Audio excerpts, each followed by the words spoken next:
Welcome to the Independent Characters, episode 233. This is Carl. This is Josh. And thanks so much for joining us on this journey that I think will be an interesting topic in general. Delving into the psyche of the players. And we've got a great guest joining us later, an actual psychologist, psychologist, to talk a little bit about what we're going to be talking about here, which is really kind of the drivers behind collecting Warhammer 40K. I guess I could apply to Warhammer Fantasy as well, but what kind of drives us to collect these things? A lot of discussion around completionism, which is a problem I have. And this all kind of came about to me as a topic, primarily because of getting the final book of End of the Death, Siege of Volume Terror. 3. Yeah, which I actually have now in hand because I drove down to Cheyenne's to play games with him for a day, and him and a bunch of people, and collecting that series has been a nightmare, An ordeal. Yeah. To the point where, and I'm not the average person, I had the benefit of the show where people multiple times stepped in and helped me out because I was unable to get that book. So I feel for everybody who did not. Right. Yeah. Yep. You had a whole community backing you up to make sure. Yeah. But that whole FOMO aspect of it, the fear of missing out, the whole need to have the whole thing really got me thinking about, collecting as a whole and some other things, that got me thinking about collecting as a part of the hobby. And what are some of the benefits of that? And what are some of the drawbacks of it? Both psychologically, financially. That's the big one. So anyway, that's what the show is about. I think it's going to be a very interesting discussion. I've done quite a bit of research. I know Josh has helped out with that. And then, like I said, we've got a guest in a little bit. So yeah, that's the topic. Let's leap right into Elite Choice. And why don't you go first? And before you even start, what I would like to say. But first, we have some show patrons. We do. Oh yeah. Oh, how can I forget? I can't forget Jacob Sawyer, no relation. No relations, no nepotism. And Chris Pudney. Thank you so much for your support. This episode is sponsored by the two of them. If you're interested in helping us out, you can find more at our Patreon, which there's links on our website, theindependentcharacters.com. But Jacob and Chris, we very much appreciate your support. Yeah, so absolutely. Thank you so much. Right. We talked about the topic. We talked about, okay. Now Elite Choice. Elite Choice. And before we even talk about Elite Choice, I got to tell you, I picked my Elite Choice a week ago, a week and a half ago. And in the intervening time, so many models got posted. I almost pulled my Elite Choice back. There was such a tremendous amount of quality paintings and posts this last week and a half that I was stunned. I was stunned at the amount of artistry. Yep. And then one of them was Caleb. His stuff looks great. Those Eldar. So the hex grid that he has going on the jet bikes there, and just phenomenal. Yeah. God, I hate that guy so much. I hate him so much. Hate him with envy. Oh my God, he's so good. And I love that he shares any of that knowledge. Right. Yeah. I read a Reddit post recently where the person was saying, they were posting how they painted a particular cloak and what colors they used. And the post was in response to somebody he had posted before the picture of it. And then somebody had said, hey, can you tell me how you painted that? And he was like, no. And he realized the next day that the group he is hanging out with is absolutely toxic. Oh yeah. And the painters in that group are not willing to share or help each other. Gatekeeping their techniques. And so his whole post was, I'm sorry. Yeah. I should have known better. And I, as an apology, here's exactly how I painted this. And I realized that the group I am with is, and people are like, man, your group sounds like a bunch of jerks, And honestly, I've never never in a million years thought to not tell somebody how I did. In fact, most painters, I think, are happy to tell you. Unless you're commissioned, like if this is your living and you have your secret sauce that you have come up with that works for you, like I can understand that because it is actually affecting your livelihood. Yeah, but to a degree, and we'll get into it, but like Colin has shared with me the steps he did so that I could imitate some of that. Dave Paints has shared with me how he painted Shell's Eldar and has allowed me to add to that force. But, but I mean, I've also since then gone back to Dave Paints for other things because I'm like, what great customer service. Yeah, absolutely. So, anyway, all that said, there was an amazing amount of excellent submissions. It's really shooting fish in a barrel. You go first because I'm almost embarrassed by mine now. No, I wouldn't be. Just in the sense that we'll talk about why as I get to my thing. Okay.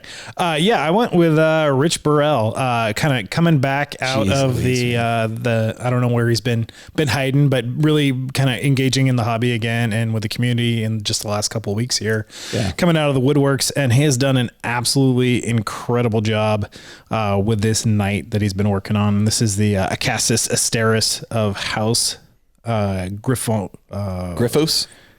something else in there. Carolum Griffos, some faux future, yeah, Gothic Latin.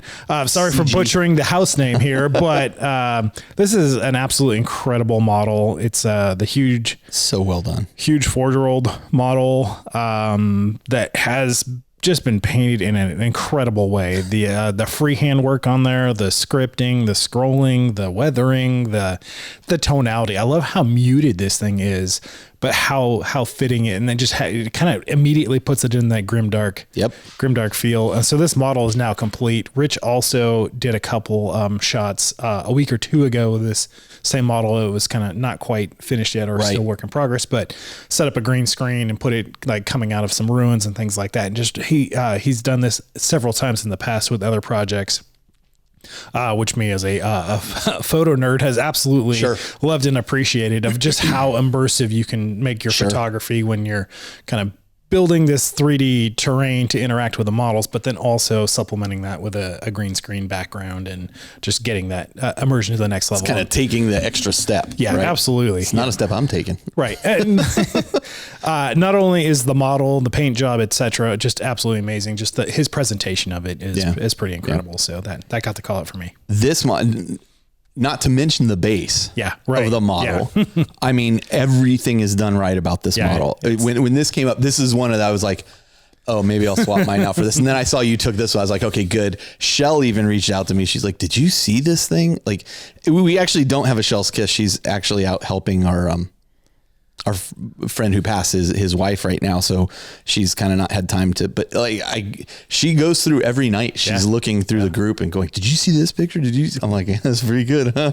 And then we talk, it's interesting because we'll have discussions about various models and I'll be like, well, here's why I don't think that's as good as you think. Like if you look closely, you see this or you see that. But I mean, from an arm's distance, it looks fantastic. This is a model that Rich did that like, I cannot achieve this level of, I'm not there. Yeah. I'm not there. It's beautiful. It's gorgeous. It's stunning. It's stunning. Yeah. Well done, Rich, man. Yeah. You caught everybody's attention. Absolutely. Everybody at the ICs, caught their attention. All right. And this is a couple mentions for Rich too. So he's definitely in danger of the Hall of Legends. Hall of Legends. Yep. Speaking of Hall of Legends. Yep. Here we go. And this is why I'm almost embarrassed to say it, but Ted Lidgard. Yeah. This is his third, and it's not just that this is his third notification about this. This might actually be fourth because I think Justin and I called him out in the same house. This Black Templar that he has painted is so good. Yeah. Every piece of it is beautiful. The cloak on the back just caught my eye so fast. Absolutely incredible. Yeah. I absolutely love the entire character. Yep. Is this Helbrecht? This is, Helbrecht. Who's also ridiculously strong on the table, by the way. And undercosted. Yeah. As our friend Campbell McLaughlin will tell you from 40K Badcast. But what an incredibly good rendition of Helbrecht here. And Rich has, Ted has now been mentioned at least 3 times. Yeah. We have held off mentioning Ted. on a number of things that he has posted, because it always catches our eye and we want to make sure other people get recognition. That's why the Hall of Legends actually started. At a certain point, for those who don't know, we recognize that somebody here is in the Hall of Legends. We will no longer mention Ted's stuff. You won't get called out anymore, but everybody check out the work that is being done by Ted and Rich and Jeremy and everybody else. And we have a page on the website that is dedicated to these people in particular. And so I'll gather a smattering of Ted's work here and post it there and put Ted's name on there and mention a little bit about him. But in addition to that, and retroactively, we are now, every time somebody gets in the Hall of Legends, we have a special prize for them. It is a special type of shirt. Josh and I are not wearing them currently because we're waiting on one more piece of it. Next episode. A name patch. We'll probably have them on next episode. But they're like these work shirts, like shop work shirts with the IC's logo and the podcast logo on the back. Yep.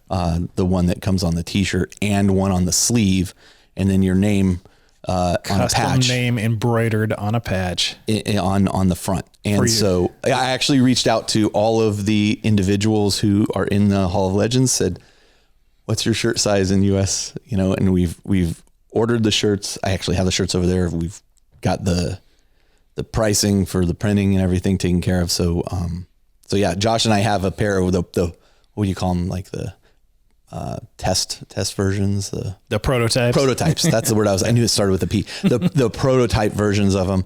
I think as soon as we saw them, we were like, oh yeah, these are cool. Yeah. These are cool.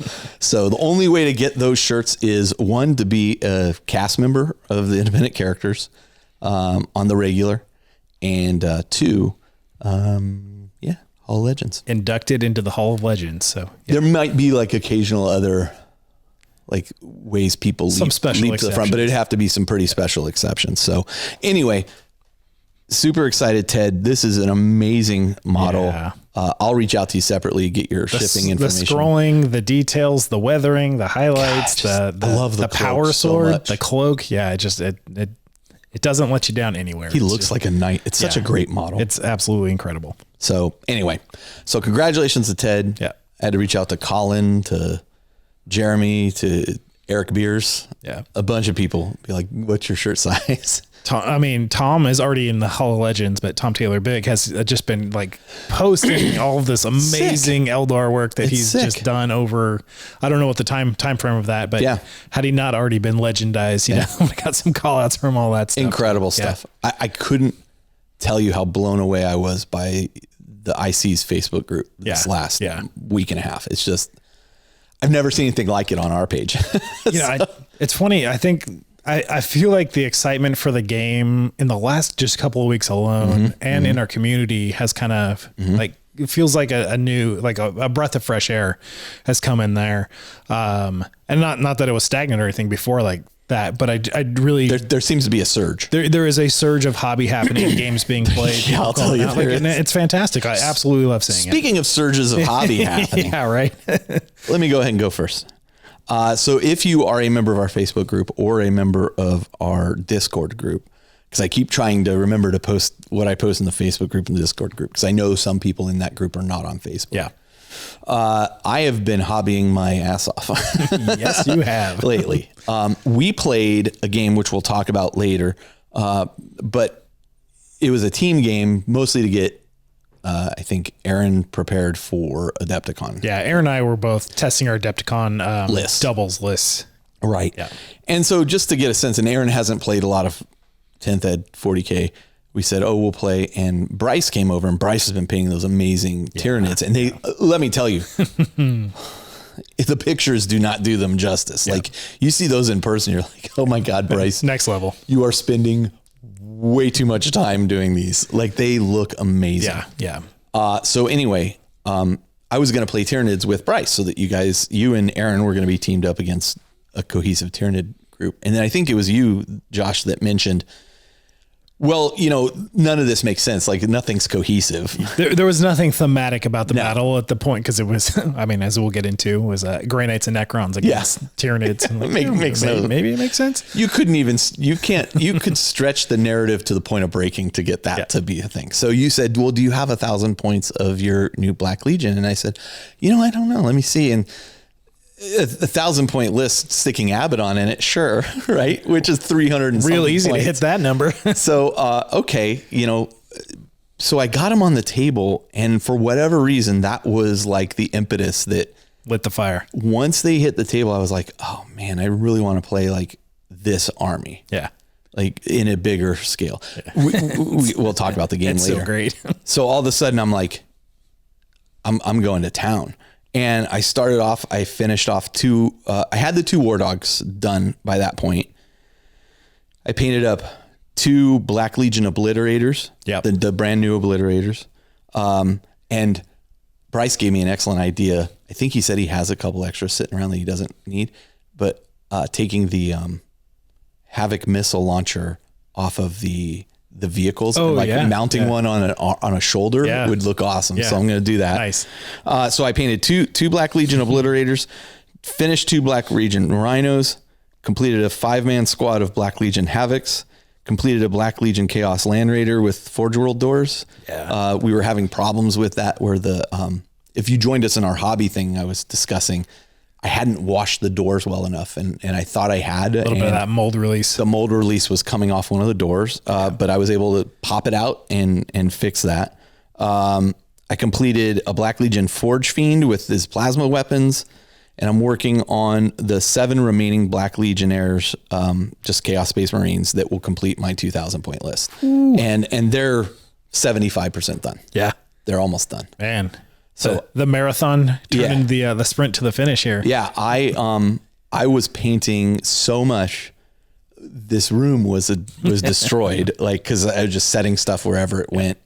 I was just so hyper focused on it. Like I would paint and my vision was like going cross-eyed. It was, I need to start using, I have it up on the shelf up there, but I have one of those head things that magnifies and I bought it to use it. I've never used it. I really do need to start using it. Yeah. I mean, especially when you get to the Legions Imperialis infantry, you will absolutely appreciate it. So, I've been painting, and I now I will have a 2,000 point force ready this week. That's fantastic. So I'm super excited about the progress I've made. I think the army's looking great.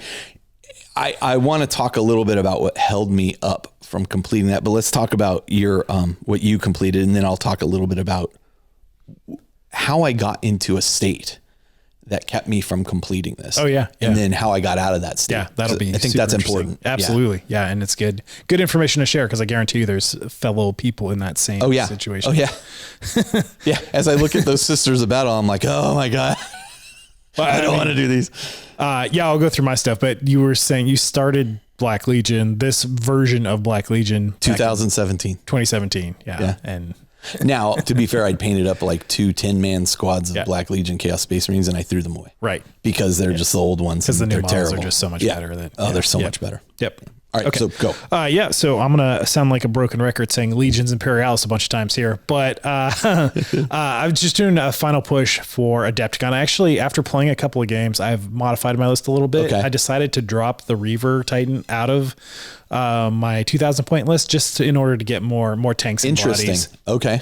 I wanted more activations. I wanted more ability to jump onto objectives, and I have the models, so I figured I would. In alternating activation games, it is so critical to have more actions. Yeah. Right? Like, and if that Titan is eating up a bunch of points and taking up 3 other actions, that's arguably, you feel it. You feel it when all of a sudden your opponent's like, and now I move this, and I move this, and I move this, and I move this. And you're like, and I do nothing for 4 rounds. Okay.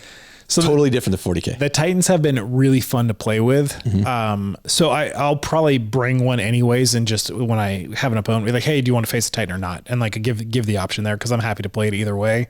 There is definitely, I think, more tactical flexibility not having the Titan there. You just have more board control, more maneuverability, more answers to things. Because Titans, while they're almost an impossible to kill thing unless you can really surround them in combat with enough stuff. Like they're a tough nut to crack, but their damage output isn't crazy. So like they do work, but it's not. But they're doing work the whole game. They're doing work the whole game, but their output. It's a really nice balance of you're definitely losing something for having the Titan there. Okay. So what you're gaining in the damage output and presence of the Titan, you're losing in maneuverability and objective control and things like that. Okay. So the game does a really nice job of balancing out those choices that you make when building your list. So I'm happy to have both options, but I also just with the last push of the tanks that I have, I just wanted to get them done anyway. So in a hobby hangout that we did, I was able to wrap up all the decals on these tanks. So the very last thing I have to do is the oil wash, which we'll probably get done tomorrow. Nice. So what I have done is 3 more Legions Imperialis Rhinos. These are all my Thousand Suns again. 2 Imperial Kratos. Tanks, which are the big Astartes tanks. 2 more of those to round out the 8 that I have. 4 more Sicarans. And these are the more specific, a couple more of the plasmas, but also a couple of the more anti-air options there. 3 more Predators. Yeah. And these are all more anti-infantry specific ones, dreadnoughts and infantry. Okay. Because infantry they're actually a hard nut to crack because you don't get a lot of shots in Legions Imperialis. So if you're using las cannons to take out infantry, then you're not taking out tanks. So it's good to have options for both things. So definitely, I just wanted a little bit more variety of not only just anti-tank, but let's get some more anti-infantry or anti-lighter things like dreadnoughts and speeder bikes and that kind of stuff. Yeah, and then so I got the decals on everything there. Just have the oil wash. Did you mention the Predators? Yep. Okay. That was the last thing there. Yep. So this was just kind of the last tank push. Everything that had already been kind of built and halfway painted just kind of got the finishing touches across on those, the finish line. Aside from the oil wash, which again will by the time this show actually airs, should be done. So it'll be ready to go. And then I've also been working on the tokens. So the resin printed tokens that I've shown in a couple of the previous videos, but also have just talked about, have them all printed out, primed, and painting in progress. And like the icons on those after doing the paint on them just really pop so much more. And it's going to be a really nice game aid to have and just at a very quick glance, see what order they have, but it's also thematic and it just looks cool and it's fun to do. And it's easy to paint. Yeah. So that's been great. And then, I also did the metallics on the Necron Chronomancer, which was one of the only, Necron models that I didn't have painted in my collection. And I was painting it for a list and it'll still get a lot of use. It's not going to get used for a Devilcon at this rate, but, it'll see the table quite a bit. So, yeah. So going back to kind of how did I get into this funk and then how did I get out of it? And this also kind of speaks to our main topic too, as you'll see kind of tangentially.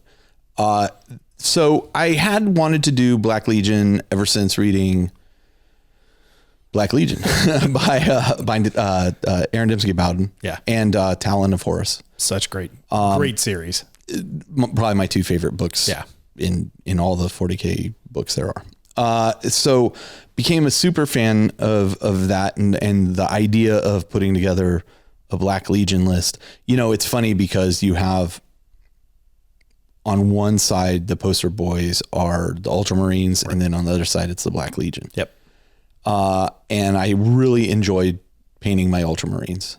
And I really enjoyed getting them on the table. I played them for quite a while. Yeah.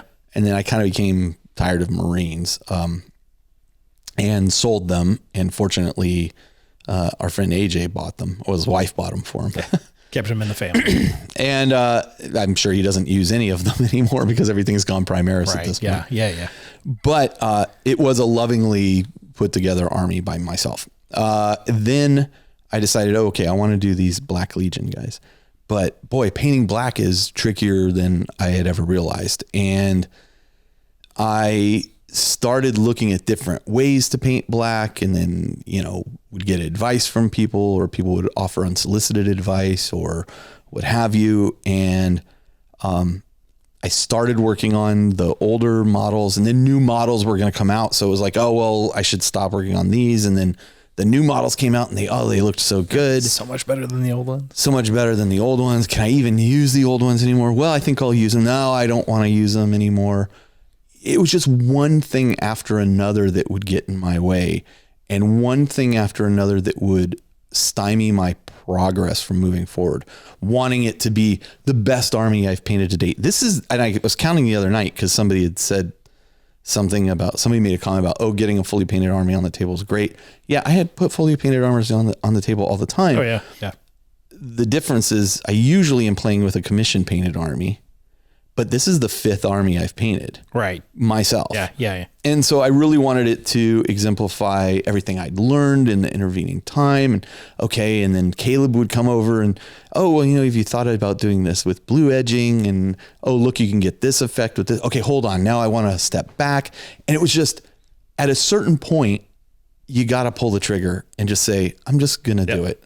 And I talked a bit about perfection. Perfect being the enemy of done. Yeah, being the enemy of done and progress. And so at a certain point, I just said, you know what? It's not going to be a showcase army that you're going to see in a white dwarf potentially. I don't think it's of that level. It's good. It looks great. I'm capable of doing this. Yeah. There are some other things I want to do to a few units here to make them look even a little bit better.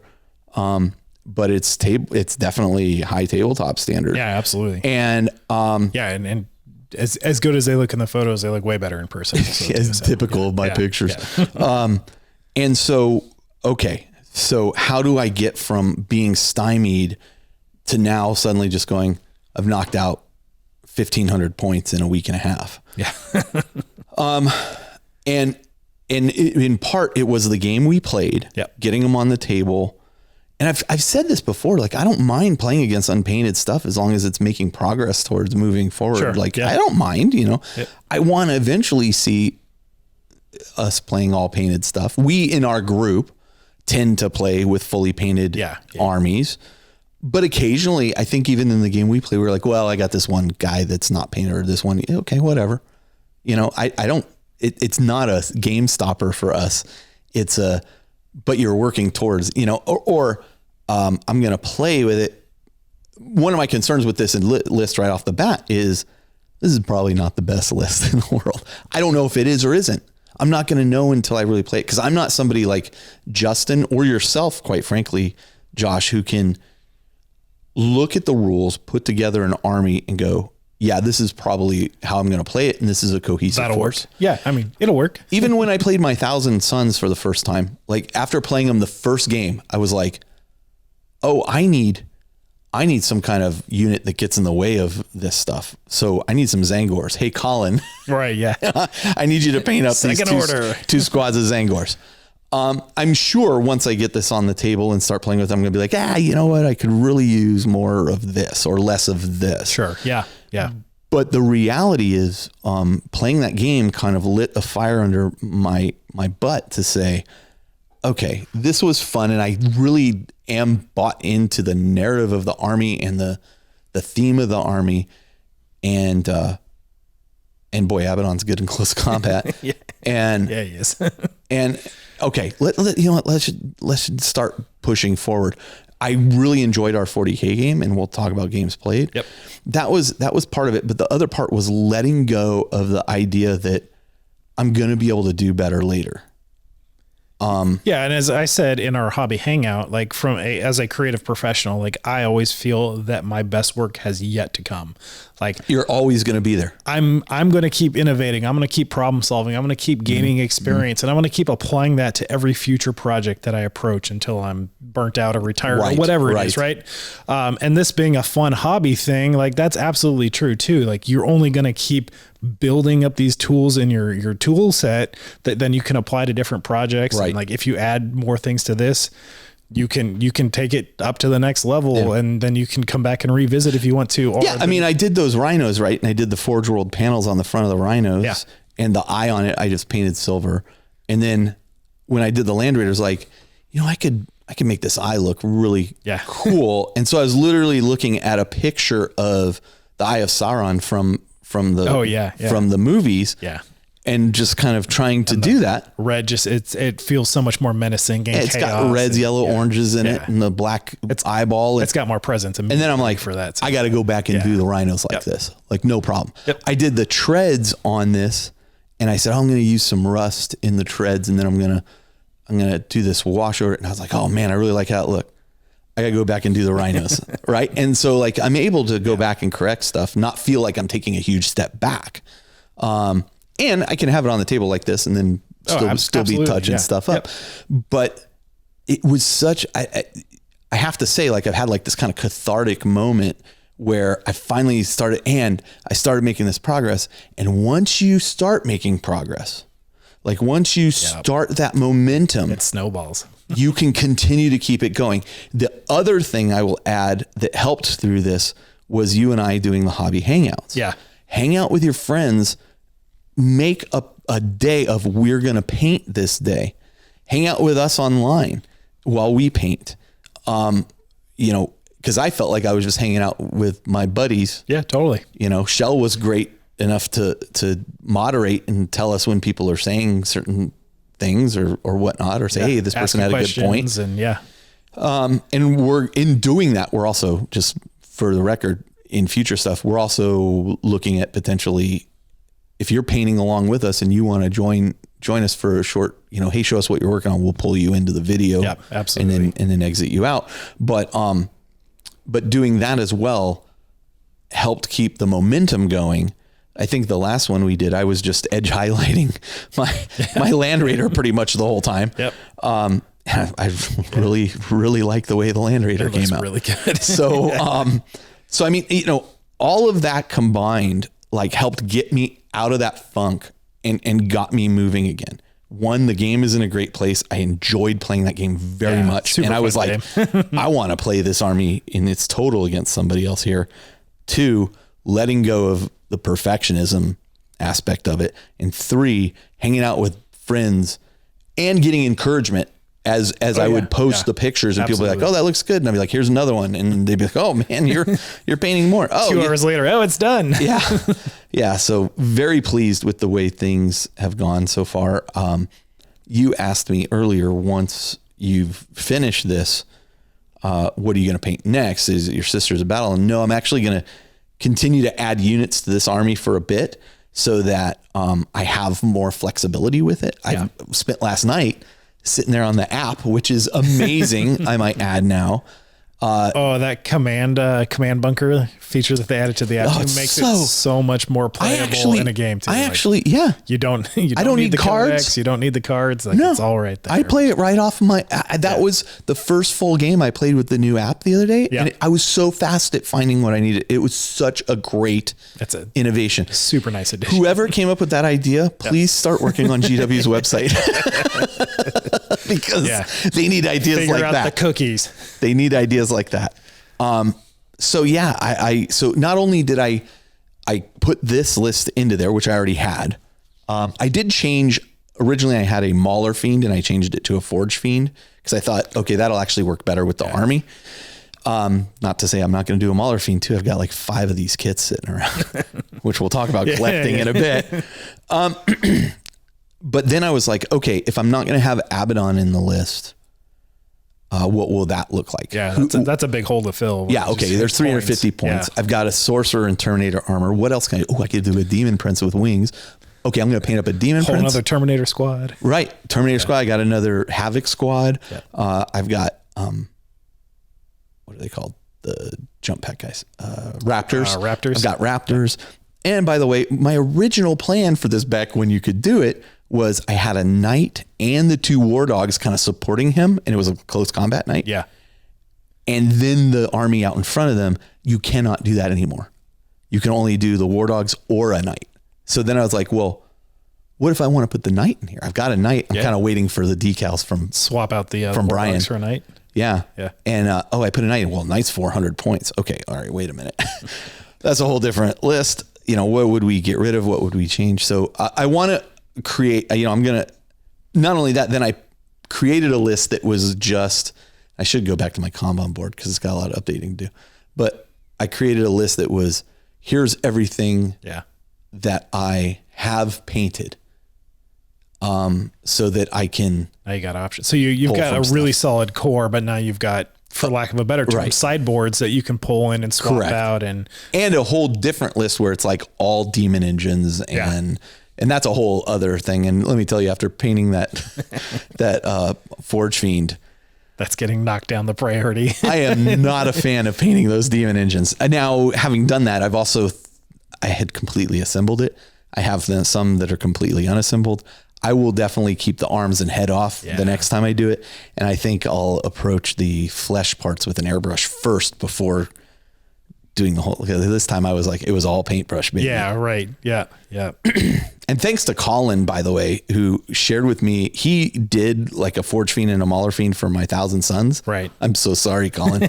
But also, speaking to painters, like I was like, hey, Colin, how did you achieve this flesh effect on this Forge Fiend that you painted for me? And he's like, oh, I use these colors. Boom, boom. He gave me all the colors, and he's all, you know what? I also filmed a video when I was painting the arms. He goes, here's the video. And I was like, oh, awesome. So helpful. Yeah. So helpful. And it's close. It's not as good as Colin's. I'm like, who we kid? It's great for great. me. Yeah. I love it. When you look at your own stuff, you tend to see the flaws in it. So like I can point out where there's flaws where I'm like, I probably should go back in there with a wash and fix that. But nobody's going to see it. Nobody's going to see it. So what do I care? You don't see it. Yeah, I don't see it. Not in this Not from here. That's all I care about, buddy. I'm going to borrow your magnifying goggles. And so anyway, I mean, it gave me a lot of thought too. We used to do like a hobby progress challenge and that kind of thing. And so I was like, maybe we should do another hobby progress challenge. It'll kind of keep me going.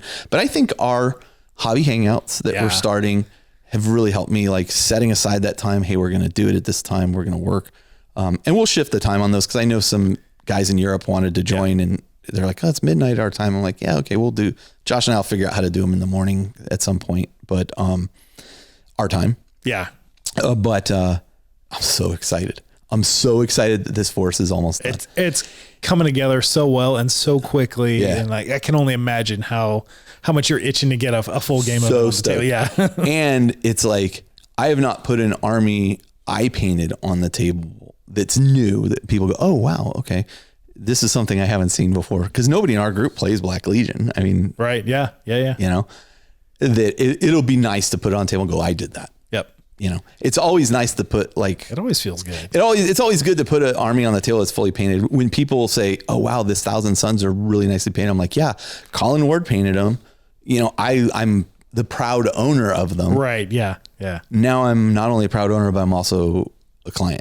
I'm not just a member, but I'm not just also the president. I'm also a member. Right. That's right. Yeah. So yeah. Yeah, it feels good. You should be proud. Thank you for your compliments. Yeah. It's super nice. And thank you everybody online who's offered encouragement and stuff. It's been super helpful. And what I've been telling you in just conversation we've had is that the amount of progress and the excitement that you have for this force and army, like it's absolutely contagious to me. And like, I can't wait. I'm obviously doing this big push for Adepticon and Legions Imperialis right now, but as soon as I'm past this large hurdle, which is pretty close to being wrapped up. Yeah. Like you have absolutely motivated me to get back to the Sharks and get that full 2000 Primaris force ready to go, which is not far away either. I mean, that's awesome. I mean, also the stuff that people have been painting or posting over the last week that they have painted has also kept me like, oh man, look at that. Yep. So it's a great time to be playing 40K, man. Absolutely. It's a great time to be playing for. I had so much fun in our game. So speaking of games played, take it away. Games played. Yeah. So I guess we could kick off with that. Let's start there. Let's talk that. Yeah. So we played a team game that was 1,000 points per player team game. So 2-on-2. Shared command points. Each team will generate each army. So each player generates a command point. Right. The first turn, and after that it's just 1 point per turn, right, as per normal game.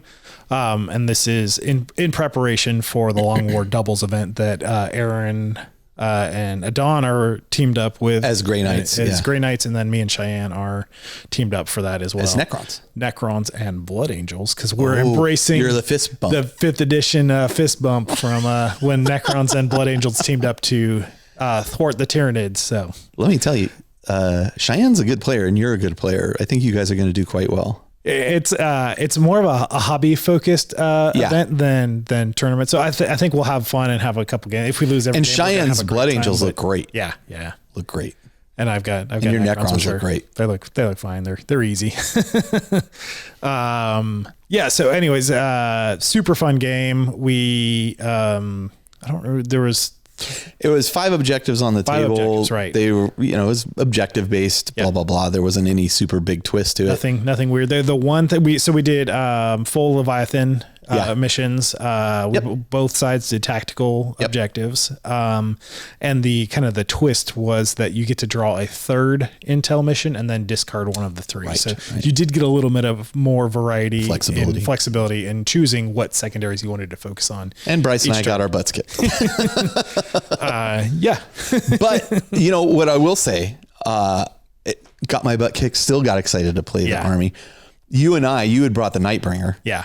And I had brought Abaddon, and we were like, these two got to fight. We got to meet in the middle. Yeah. So, I mean, I didn't give a whole lot of thought to strategy. I was like, you know what? Abaddon and these Terminators charge up the middle, and you're like, here comes Nightbringer. Nightbringer slices down all the Terminators. Abaddon lays into the Nightbringer, who reduces damage by half. But man, did I do a lot of damage. I had you down to 2 points. If I'd had one more hit. Only had 2 wounds left. If I'd had one more hit, you'd have been dead. But nope, you just fry that and then turn around and slice up Abaddon. And then get Abaddon. I had to teleport back up the battle barge. He's fine. He's recuperating. That's right. He'll be back for the 14th. Fortunately, the rest of my army was wiped out, so there were no witnesses to Abaddon's weakness.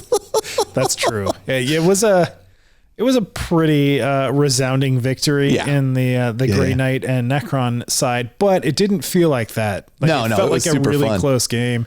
The points were actually really close for the first 2 or 3 turns. I was rolling terribly initially. Right? You fired your dice mid-game. Yeah, I got rid of my dice, and I was like, I need to get dice that match my army. So I went and got black and gold pip dice that I had. Yep. And then all of a sudden I was rolling better. And then they came back. Yeah. I was rolling great at that point. It made a huge difference. They know. The dice know. The dice know. That's why I rolled those orange Necron dice and they were rolling hot. I was rolling hot that game. I keep my dice in little Plano boxes, that I have like 2 different rows of dice and markers and whatever in each box. And I have one for my Thousand Suns. I have one for my Chaos Demons. And then right after that battle, I was like, well, these go in this one. And I emptied out an old one I had. And this is now my Black Legion box of dice. You got to have the dedicated dice for the army. And makes a difference. They were actually easy enough for me to read. Yeah. One of the big things with me and dice is they got to be easy to read. Yeah, absolutely. I was playing.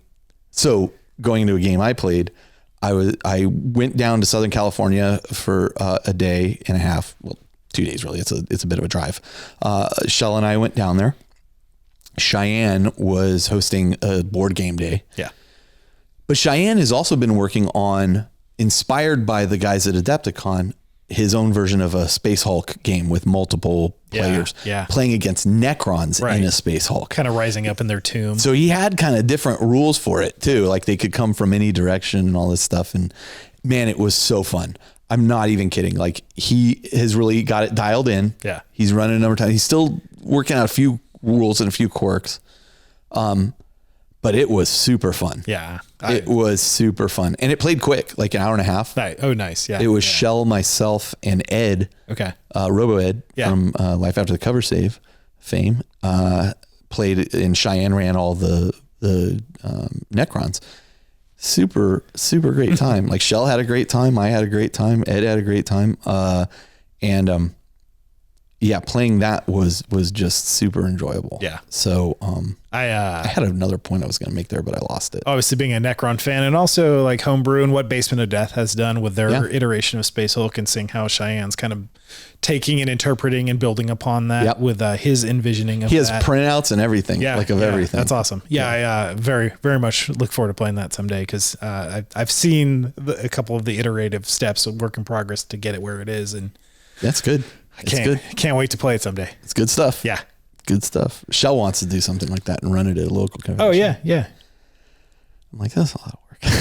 You got models aplenty. It was a lot of work. And Cheyenne, instead of doing like a full 3D printed board, he's using the boarding action sets, which works really well for something. It works pretty well. There's some places where it doesn't quite line up perfectly with the squares on the table, so it becomes a bit of an issue. I'm thinking I might be able to do something with my Zone Mortalis table. Oh yeah. All the Forge World Zone Mortalis stuff. Yeah. So if I were going to do something like that or have Shell do something like that, I'll probably do that. So we played that game. That was super fun. Nice. Yeah. What else did you play? So I played a 2,000 point game of Legions Imperialis with Ivan over at Herrick Games in Santa Cruz Mountains. And this was Ivan. He's the guy we played. We played at Adepticon in the Titanicus team game. Yeah, he's good. And John.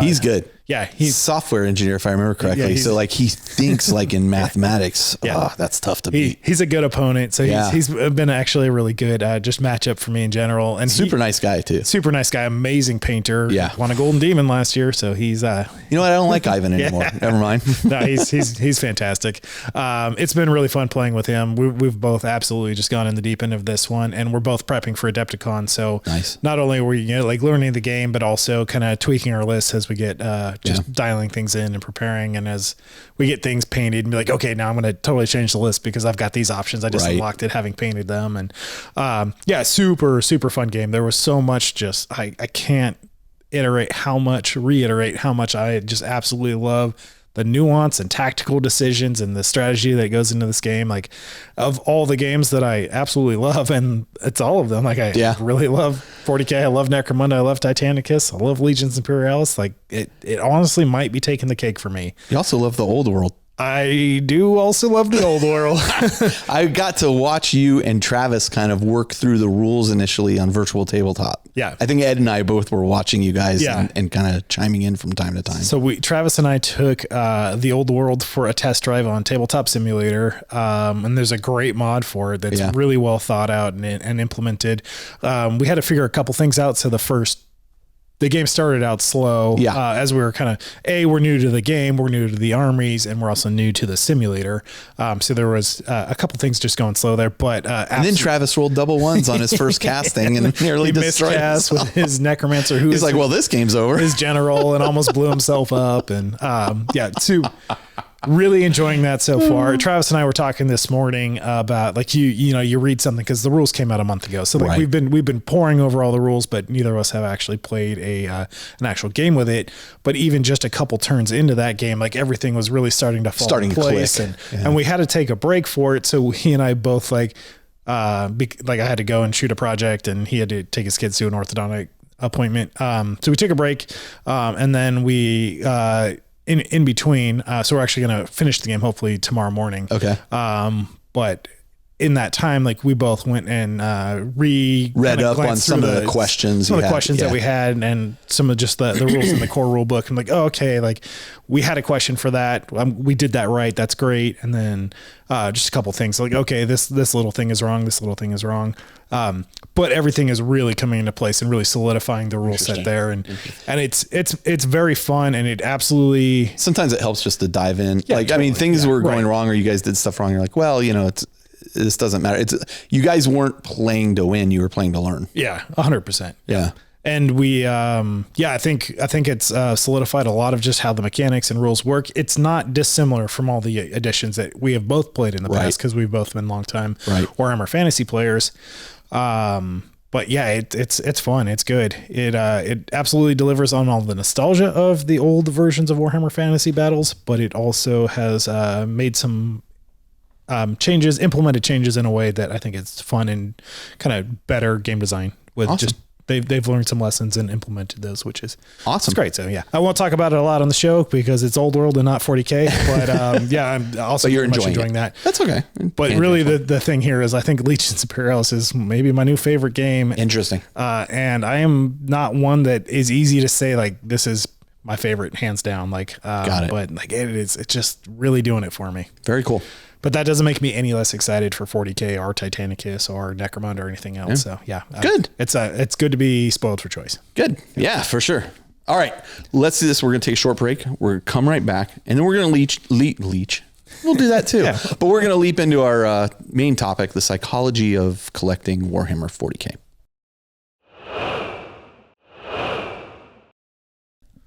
All right, and we're back, and we're going to be talking now about our main topic, which is the psychology of collecting 40K. Before we get into that, just real quick tangent.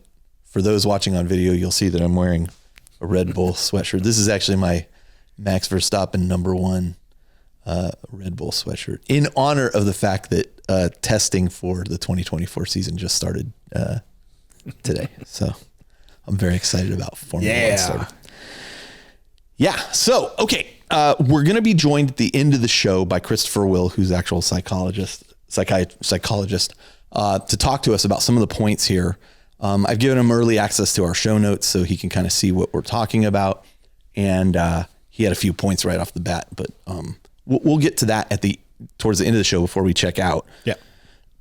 But the first thing I wanted to talk about, and I talked earlier in the show about what kind of spurred the whole thought of doing this episode. But the first thing I want to talk about is the joy of collecting, and whether it's 40K or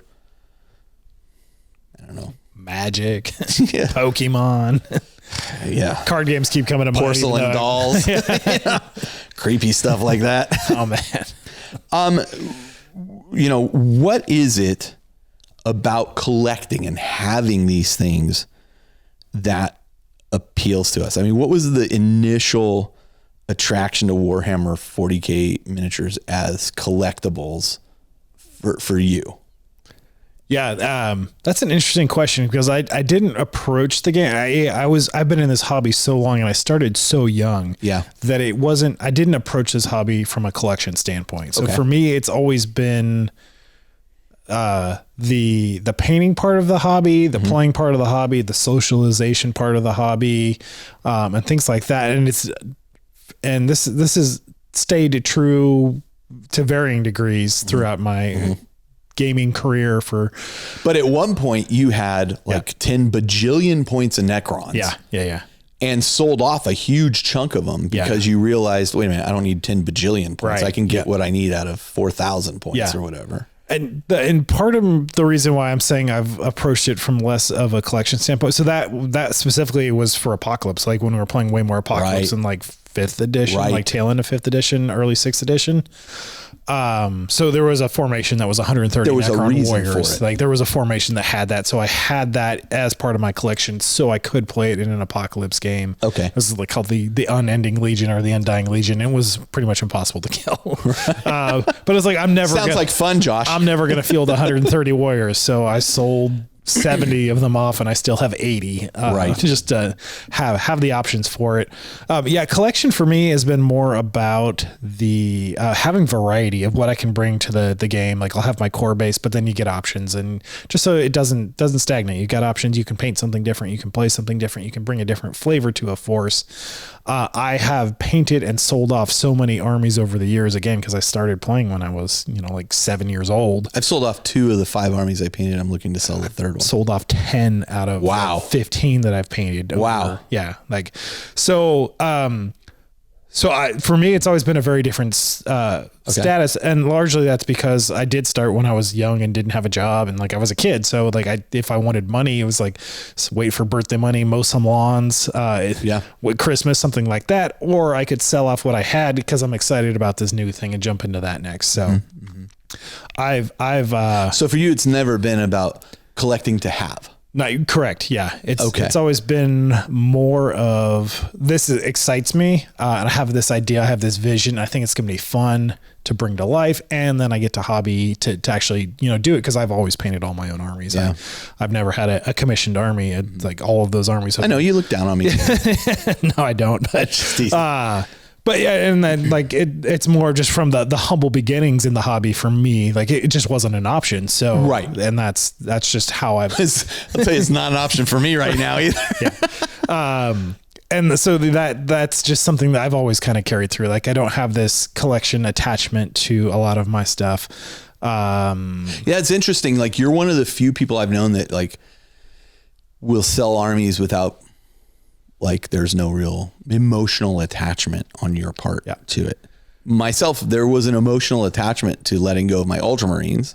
Yeah. Because I put a lot into that army. Like it had a lot of customization to it. And I've sold huge armies that I absolutely love painting, but same thing to what we were talking about earlier. Like my best work is yet to come. Like I sold my Salamanders army to Steve, and that was an apocalypse size army. Like that's probably 6,000 plus points of Salamanders that were, you know, at least tabletop.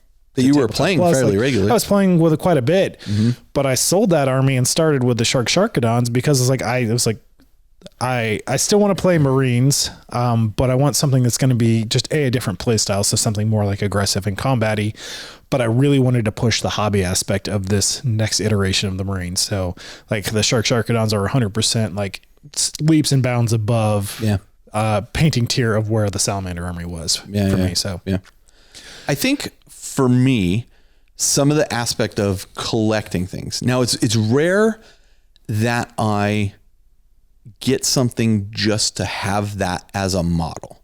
For me, it is, I typically want to play with it. Yeah.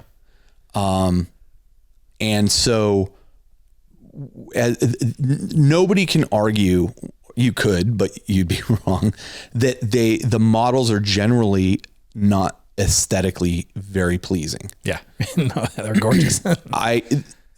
Probably the only models I have that I have no intention of really playing with at this point is my Minotaur's army. Sure. Yeah. And that has like a historical thing. In retrospect, if I were to go back and rethink that whole decision, I probably wouldn't have bought them. Yeah. But I own them now. Yeah. I'm not going to sell them off. I do like having it. I like talking about it a bit. When people came over to my house, I did enjoy for my birthday party. Like I did enjoy some of my coworkers coming in and seeing these things. Like they've heard me talk about it and they've seen pictures, but then to actually see the collection, seeing it in person is a whole nother. And they're like, oh my God, you know, like, and then the cool thing about it is like all my coworkers that came and saw it, they weren't like, oh my God, how dumb, or how does this guy spend his time with this? They genuinely were fascinated, wanted to know more about it. Yep. Not that any of them are going to play. I think, the lore ties in well with the models too. Yep. I own a Horus painted by Israel Sanchez that I've donated to Table War Charities for the auction for Adepticon. Speaking of which, I need to have you take the models to Adepticon for me for Todd. I can make some space. Yeah. Yep. I'll pack them into a box safely. I had that. I had no intention of playing Horus, but Horus holds a particular place in the lore. He's such a centerpiece to the lore of it. Yeah. That I was like, oh, I really want this. Yeah. Finally, the reason I gave it up, and we'll talk too about how my, and probably not yours as much, but how I'm catching up to where you are, how my ideas and my thoughts on collecting has kind of shifted. But having that Horus model, which was beautifully painted. Yeah, absolutely. For me, it was just a thing I wanted to have in my cabinet. My Titans, I have two Titans. I have a Warhound and a Reaver. The Warhounds hit the table more than the Reaver. I've never played with the Reaver as a unit in a game, and it's beautifully painted by Caleb. Yeah. Yeah. It's a work of art. It's a showpiece for sure. Yeah. But I want to, now that I've got my Black Legion going, don't think I didn't, in that list, you can put Titans in. I was like, oh, what is a Reaver called? Oh my God, 2,200 points. Now that Bryce got his Bio Titan, that's all the more reason to. Yeah. I sold that Bio Titan to Bryce, right? Because to bring that Reaver to the table. I was never going to use. So, additionally, part of the collection, and this resonates, I think, with you, is the desire to play with others. Yeah, absolutely. Right. Yeah. We want to play the game. We want to play variety in the game. That's the spice of life for 40K is being able to do different things. And so having more models allows you flexibility within your list. More options, less stagnation. And it makes it fun for you, not only yourself, but also your opponent. And you get to do more hobbying with that and sparks more conversations, or, there's a rivalry because this guy kept killing this model. And Right. Yeah. I think that there are psychological, mental benefits to collecting as a hobby. And I think that it provides a sense of achievement and progression. Yeah. And this is not to say, and if collecting 40K miniatures in shrink wrap boxes is your thing and you feel a sense of joy from having a closet full of opportunity, more power to you. If that absolutely floats your boat. And I think just the definition of collection is going to mean different things for different people. Oh, that's a good point. Yeah. I mean, I think we can generalize, say, assembled models, whether it's just, I want them assembled and they're all gray plastic. Cool. Yeah. Whether it's, I want them all painted. I think everybody, and I could be wrong here, but I think everybody would agree that collecting boxes of models on sprues is probably not anybody's general objective out of the starting gate. And yet we all find ourselves there. If peace and love, if that's your thing, peace and love, you collect your stuff, and I hope it brings you happiness. I think there are therapeutic aspects to assembling and painting. Yeah, 100%. I certainly have felt that over the last week and a half. Yeah. Where I've been focused. I'm a little stressed out about certain things, and, looking for a new job and that kind of thing. It allows me to take my mind off that for a bit and not wake up going, oh, what am I going to do? But okay, I'm going to focus on this for a little bit and at least give my mind a chance to relax, right? Give my mind time to focus on something else. I found that to be very, very helpful.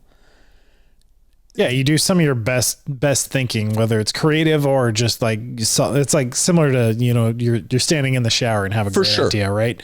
And your mind can just kind of get into this flow state while you're just kind of, the task you're doing is mindless in a sense. So I almost liken it to like a runner's high. Yeah. Yeah. Right. When I was running a lot, it's like, there's times where you're just like, you're in the zone. Yeah. And you're not thinking about the distance you've traveled any further. And there's, going between athletes and even the psychological term, there's a term of flow. Like if you enter this flow and it's like time passes differently, your awareness passes differently. Your, like things are just more kind of muscle memory and automated. And like it's, driving, I guess, is the simpler thing that people encounter more often. Like if you're going from work to home, how did you get there? How did I get here? Like, where did the time go? Right. Yeah. Well, that's why they say time flies when you're having fun, right? When you're focused on something you're enjoying, time seems to slip away. Absolutely. Right. I do think, and listen, I'm guilty of this myself. I'm guilty of purchases as progress. I still believe that they are, if things are making it through that process of purchase, assemble, paint, play, or reverse those two, whatever. It can be an 8-year process, but but it still counts. But I do truly believe there is an instant gratification in purchase. 100%. Yeah. Right. And this can also be a dangerous thing. I think, I think, people who are struggling mentally can, lean on I buy something, I get this instant endorphin hit or whatever that hit is, that then makes me feel better about what I've done. And then usually there's probably some withdrawal from that as I go, what have I done? I spent money I shouldn't have. I spent money and I added to the pile of opportunity when I have all these other things in the queue ahead of that already. Yeah. Definitely been guilty of that. We're going to talk more about that as we go on, because the next thing I wanted to talk about early was completionism in collecting. Yeah. And what do I mean by that?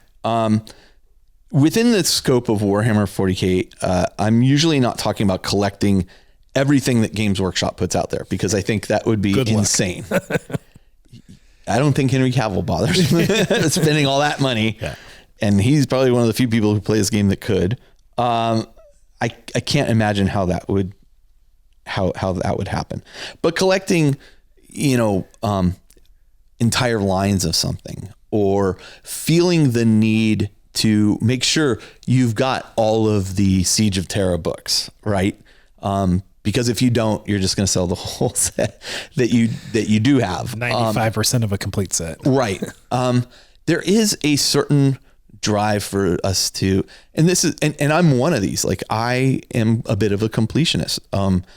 I have 4 the Chaos Space Marine army I'm working on, there is not a Chaos Space Marine unit out there that I don't own. Oh yeah. It may still be in the box and getting ready for assemble, but I have every single unit. Yep. Sisters of Battle, I have at least one of every single unit they have put out for a reason. Like I wanted the full flexibility and the availability to be able to do whatever I wanted with the army. And the sense of saying there's one of everything here. Yeah, you've got it. Thank God I didn't get into Magic the Gathering. Yeah. And thank God when we recently played it and we played the Warhammer commander decks. Yeah. That I was like, I really don't like this. Thank God. I've already got my thing. I don't need another thing. I definitely don't need that thing. So when I'm talking about completionism, I mean, I'm talking about this drive of whether it's I have to have a feeling of I need to have every piece of this part of it, right? Not all of Warhammer 40K or, whatever. And there may be people that feel that way, but I'm not one of them. So as I did my research here, I kind of looked at like, what are the drivers, like the psychological drivers behind completionism, behind wanting to have everything. One is, and we talked about this earlier with the thing, is it's like achievement and satisfaction. Like once I have it all, look what I've accomplished. Yeah. Like I have one of everything. It took time, it took effort, it took resources, to get it there. And there's probably a sense of fulfillment from reaching a goal. It kind of taps into some people's basic psychological need for accomplishment. Okay. There's control and order, right? Collecting and completing sets can provide a control or order to your life where maybe there are things that are not in your control, but this is something you have control over. Yeah. Right. You can acquire these things. Yeah. For many, there's self-identity and expression. Absolutely. And I think all these, like, as I went down this and researched a little, I'm like, oh my God, all these apply to me. Like, what's interesting is some people, even some close friends that I have, will, anything that comes up, they always relate it to Warhammer 40K with me. Yeah. And I'm like, I'm much more than Warhammer 40K. Like I have all kinds of other interests and this kind of thing, but that's how they know me. Yeah. I do find some self-expression through F1's a little more abstract to work into a conversation. That's true. That's true.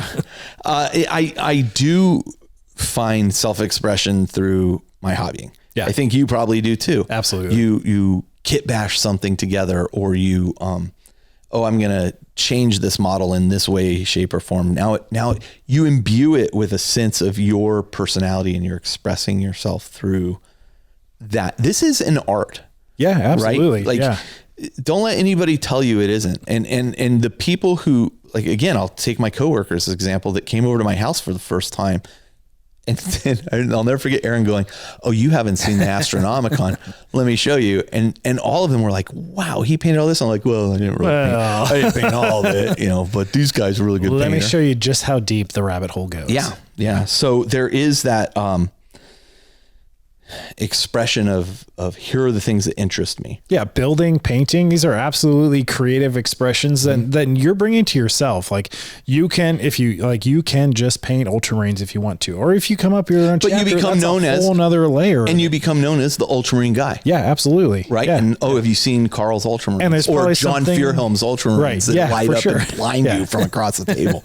And there's something that you're going to identify with that, whether you went into it consciously or after the fact, like just with that positive associations of all these interactions and games and hobby time and painting. I actually encourage you to lean into it when that happens. Absolutely. Like, I am the Ultramarine guy. Yeah. I got the dice that go with it. That's right. Yeah. And, which kind of leads me to my next thing, which is like social recognition and belonging. Yeah. Especially in our community where, we talk often about how you even mentioned as we started talking about collecting the social aspects of the game and that kind of thing. Yeah. Well, being known as the Ultramarine guy or the guy who it took 8 years to paint his Black Legion army that he did in 2 weeks, the guys who have a podcast, the guy who tuttles up in the corner over there, tuttles up in the Land Raiders.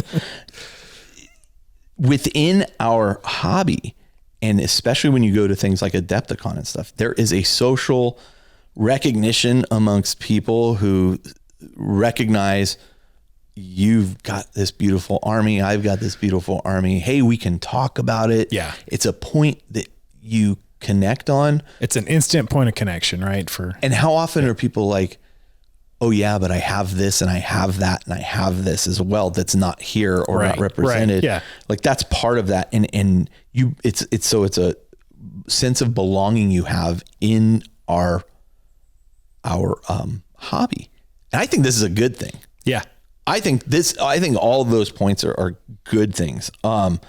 There's the challenge of the hunt. Some people enjoy finding rare items in the 40K. We did a freaking show on rare 40K materials, which I want to do another one because I've got a bunch of other stuff that like you don't see. Like it's and there's a sense of accomplishment. There's a sense of self-identity, of achievement and satisfaction by saying, look what I have that not a lot of people have. Which ties into some of the FOMO issues that we are going to talk about and have talked about already. Like some of these rare things come and go very quickly. Yeah. Like if you didn't get it within the 2 weeks it was available, it's gone. You're never going to see it again. So the fact that you were able to get this and you have attained this physical artifact that is going to be coveted by others and appreciated by yourself as part of your collection. Like there's definitely some psychological satisfaction. And Games Workshop are masters of creating FOMO. Yes. They are masters of it.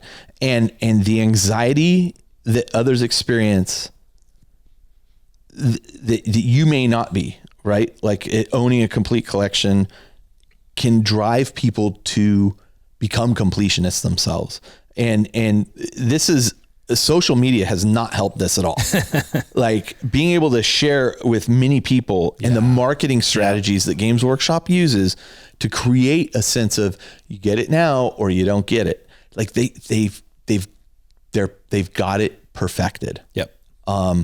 Hey, these striking scorpions in plastic are available, but they're only available in this box set that you buy with this other group.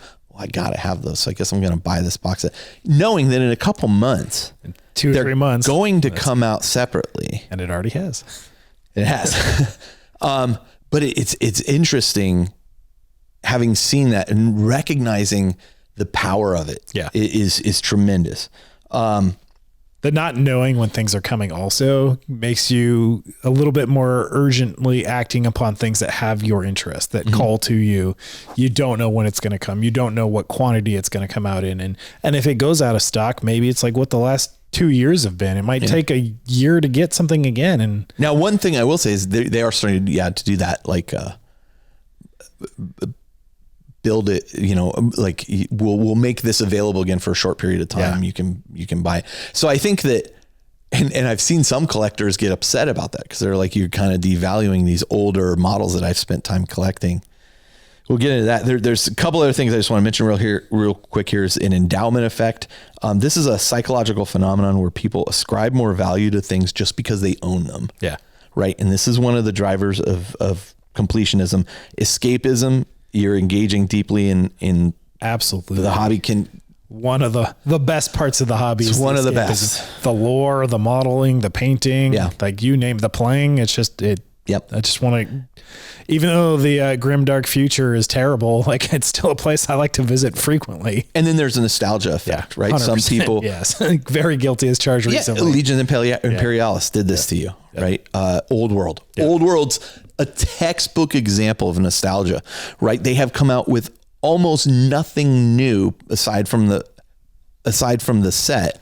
We talked about this with Campbell and Dan, but like I had kind of expected they were going to have like a whole new army, not just, we're making the skeleton guys available again. I was like, well, these are a lot of them. Just these are the old guys of the old stuff, or they've actually put a lot of work into remastering molds and rebuilding molds to replicate the old stuff. Yeah.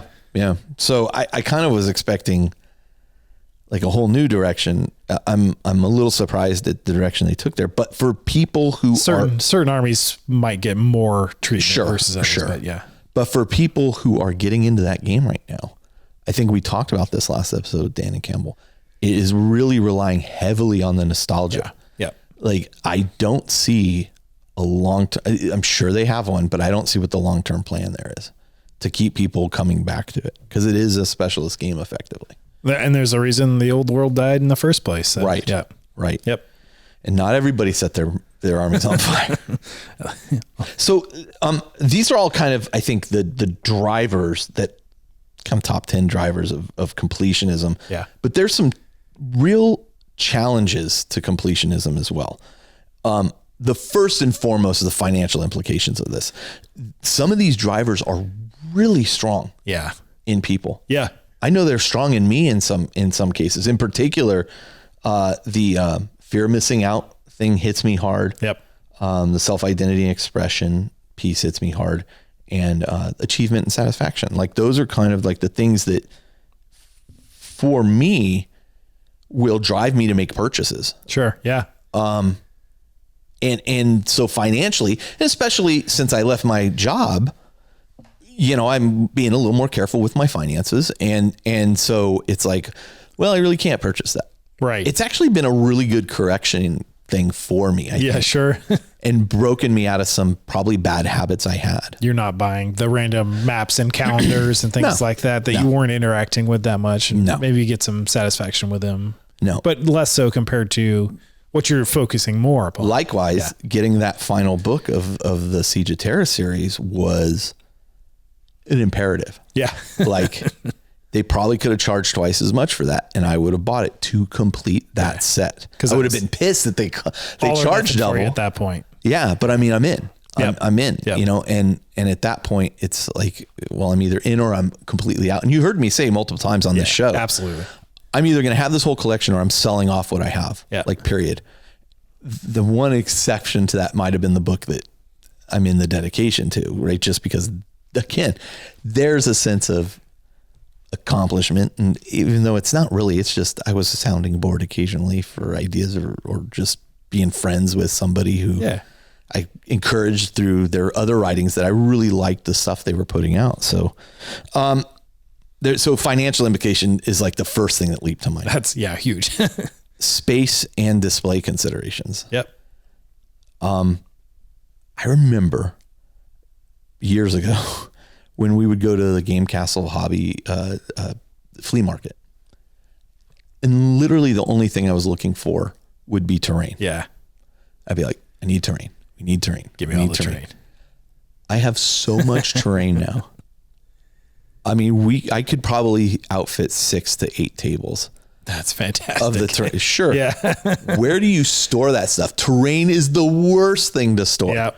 It takes up so much room, and it's like, where do I store this stuff? I'm running out of room in the garage for terrain. That's So now it's like, fills up the garage real quick. I never try to buy terrain anymore. No, you're good. You've got your bases covered. And whatever theme you want to bring to a table, you've got an option for. So you're good. And so, for me, those were kind of two of the things that really, completion wise, financially. Yeah. The space consideration. And I think 3 is it obfuscating are you doing it to avoid other problems that you have? Right? Does the dopamine hit or whatever it is that you get from making these purchases or collecting these things, taking your eye away from other important things that should be prioritized over this? Yeah. Which I think that's probably the biggest fear. That kind of directly can tie into the escapism of it also. Like, there's definitely been times where, I'm stressing about something. I'm just going to go do a little retail therapy and buy a box of a project that I'm excited for. Yeah, I will get to it. Absolutely. And I can just get that little instant gratification. I'm guilty of that. It's coming. I'm absolutely guilty of that. Same. Yeah. Like, absolutely. Or there's projects that I think will be amazing, and I'm like, I really want to do this. At one point I was like, I really want to do a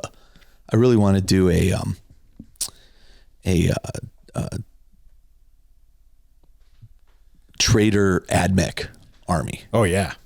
Like, I want you to do that too. Yeah. I mean, it would be awesome. Realistically, I'm never going to do that. Like I bought enough to do for a kill team of I'll just make these AdMech guys. I'll just make them trader AdMech. I've never even put that kill team together. If you don't like Vashdor, it's not the army for you. I like the Forge World guy, whatever his name. I sent you the picture of him. What was that guy? I can't remember his name. Yeah, he's the Mechanicus guy. That's a cool model. That's a great model. So there's this desire to collect, kind of everything we have, and why some collectors feel the need to or are compelled to kind of own every piece. I'm curious what the role of community and peer pressure have in that. How many times have we heard we do a show of force? Show of force. Yeah. And somebody's like, I went and bought this army because we've fell victim to it ourselves. Yeah. Adon has. I have. I've almost bought in a Dark Elder army many times, especially after listening to the show. Man, And I know Adon actually did. Yeah. I bought a Custodes army and ultimately decided, what am I doing? I've got to, okay, we'll get to that part. And then again, as we mentioned, marketing strategies kind of fuel this collection. Yeah. This fear of missing out. So I want to talk about fear of missing out because the thing that triggers for me are the Bandai, the full size Marine action figures. This is one of the few like collector things that absolutely got me because like I needed to have this. There's one up on that shelf. It's been sitting in my attic for 3 years, but and that's because for me, it's not about the object itself. It's what I want to do with it. And I still have a plan to paint it up with Sharkadons and go in and do the full freehand and do it. And that will be a project that happens at some point, but it's definitely going to be, it will. Watch, mark my words. I said it here on February 21st. 2:10 p.m. Pacific Standard Time. Now you're going to run home and paint it just to prove us wrong. I'm going to do it tonight. What I really want to do with that model is take the exile markings, that kind of Maori style art to it, just to the next level. That looks beautiful. Because you've got the scale, the size, the template, and like really do it right. This is a someday project. Like this is an investment that I made. It's probably 5 years ago now that those came out. Yeah. And that's like, it's sitting in the box, just waiting for that project to happen. And it will someday. And if not, like it's not. Do you have one of the gray ones?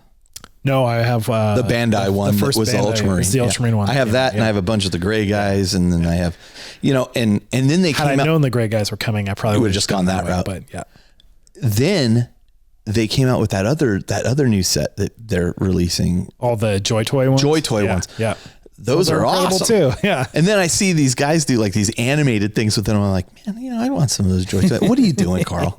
Like, fortunately, I've been able to say, listen, why don't you just enjoy watching what other people have done with them, because you're not going to do it. Right. Yeah.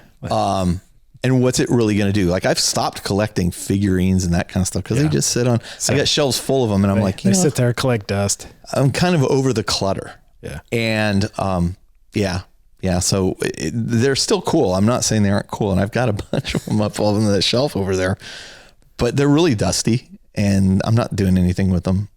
So but it's part of your personal expression. Like, you come in here, you see this, and like that is just further showing that you're part of this hobby and it's part of your life, and it's the framed 40K pictures everywhere. Like, yes, they're not just collecting dust. Like, even if that is physically, they sit on a shelf and they collect dust, but like it is an expression of your personality, your interests, your hobby, your community, your social group. Even. That is very true. Yeah. So there's a lot to it. That's very true. And I do lean back in my chair and then kind of look up there and I'm like, oh, these guys, you still appreciate it. I too have some of those gray guys that I'm like, I'm going to give you one. I think I have two. I'm going to give you one. If you have an salty one, I will. I don't. I just have the TAC Marine guy. Anyway. That's okay. So I want to talk about the impact of this fear of missing out a bit, because having felt it, and I think, again, the key driver of this for me was the Siege of Terra, seeing people get frustrated by scalpers, then get frustrated post-scalper situation. Like, when you limit the amount of things, we're going to have 2,500 of these, that immediately slaps a door on it. An urgency. Yeah. Yeah. And again, Games Workshop are masters of doing this. Like, their marketing team is killing it.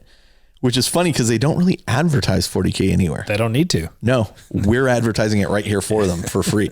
I mean, effectively now, like we're not receiving product from them anymore. Right. Like I dropped off of that list when we stopped the show, and I haven't bothered. I don't want that right now.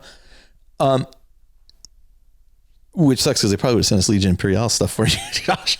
But get anyway, on that list. But anyway, my point there is their marketing budget is effectively here. We're going to give all these social media. Yeah. God, I hate this word, but influencers, whether it's podcasts or videos or whatever, copies of these just to talk about them. Yep. You know, and I will tell you, I never received any pressure from Games Workshop to say I did like this thing. Right. Or I have to speak positively about it. They are confident in the product they are putting out. Yeah. It is not now they know not everything is going to be for everyone, but sure, the people who it's for. Now, I mean, if you outright attacked them, like, of course they're going to be like, well, why are we, we don't want to be involved with you. If you are consistently just belittling everything that they're doing, then that's maybe not a relationship they would like to continue. But. Sure. But that being said, like there's a reasonable way to do criticism. Yeah, absolutely. I do not like this. This is not for me.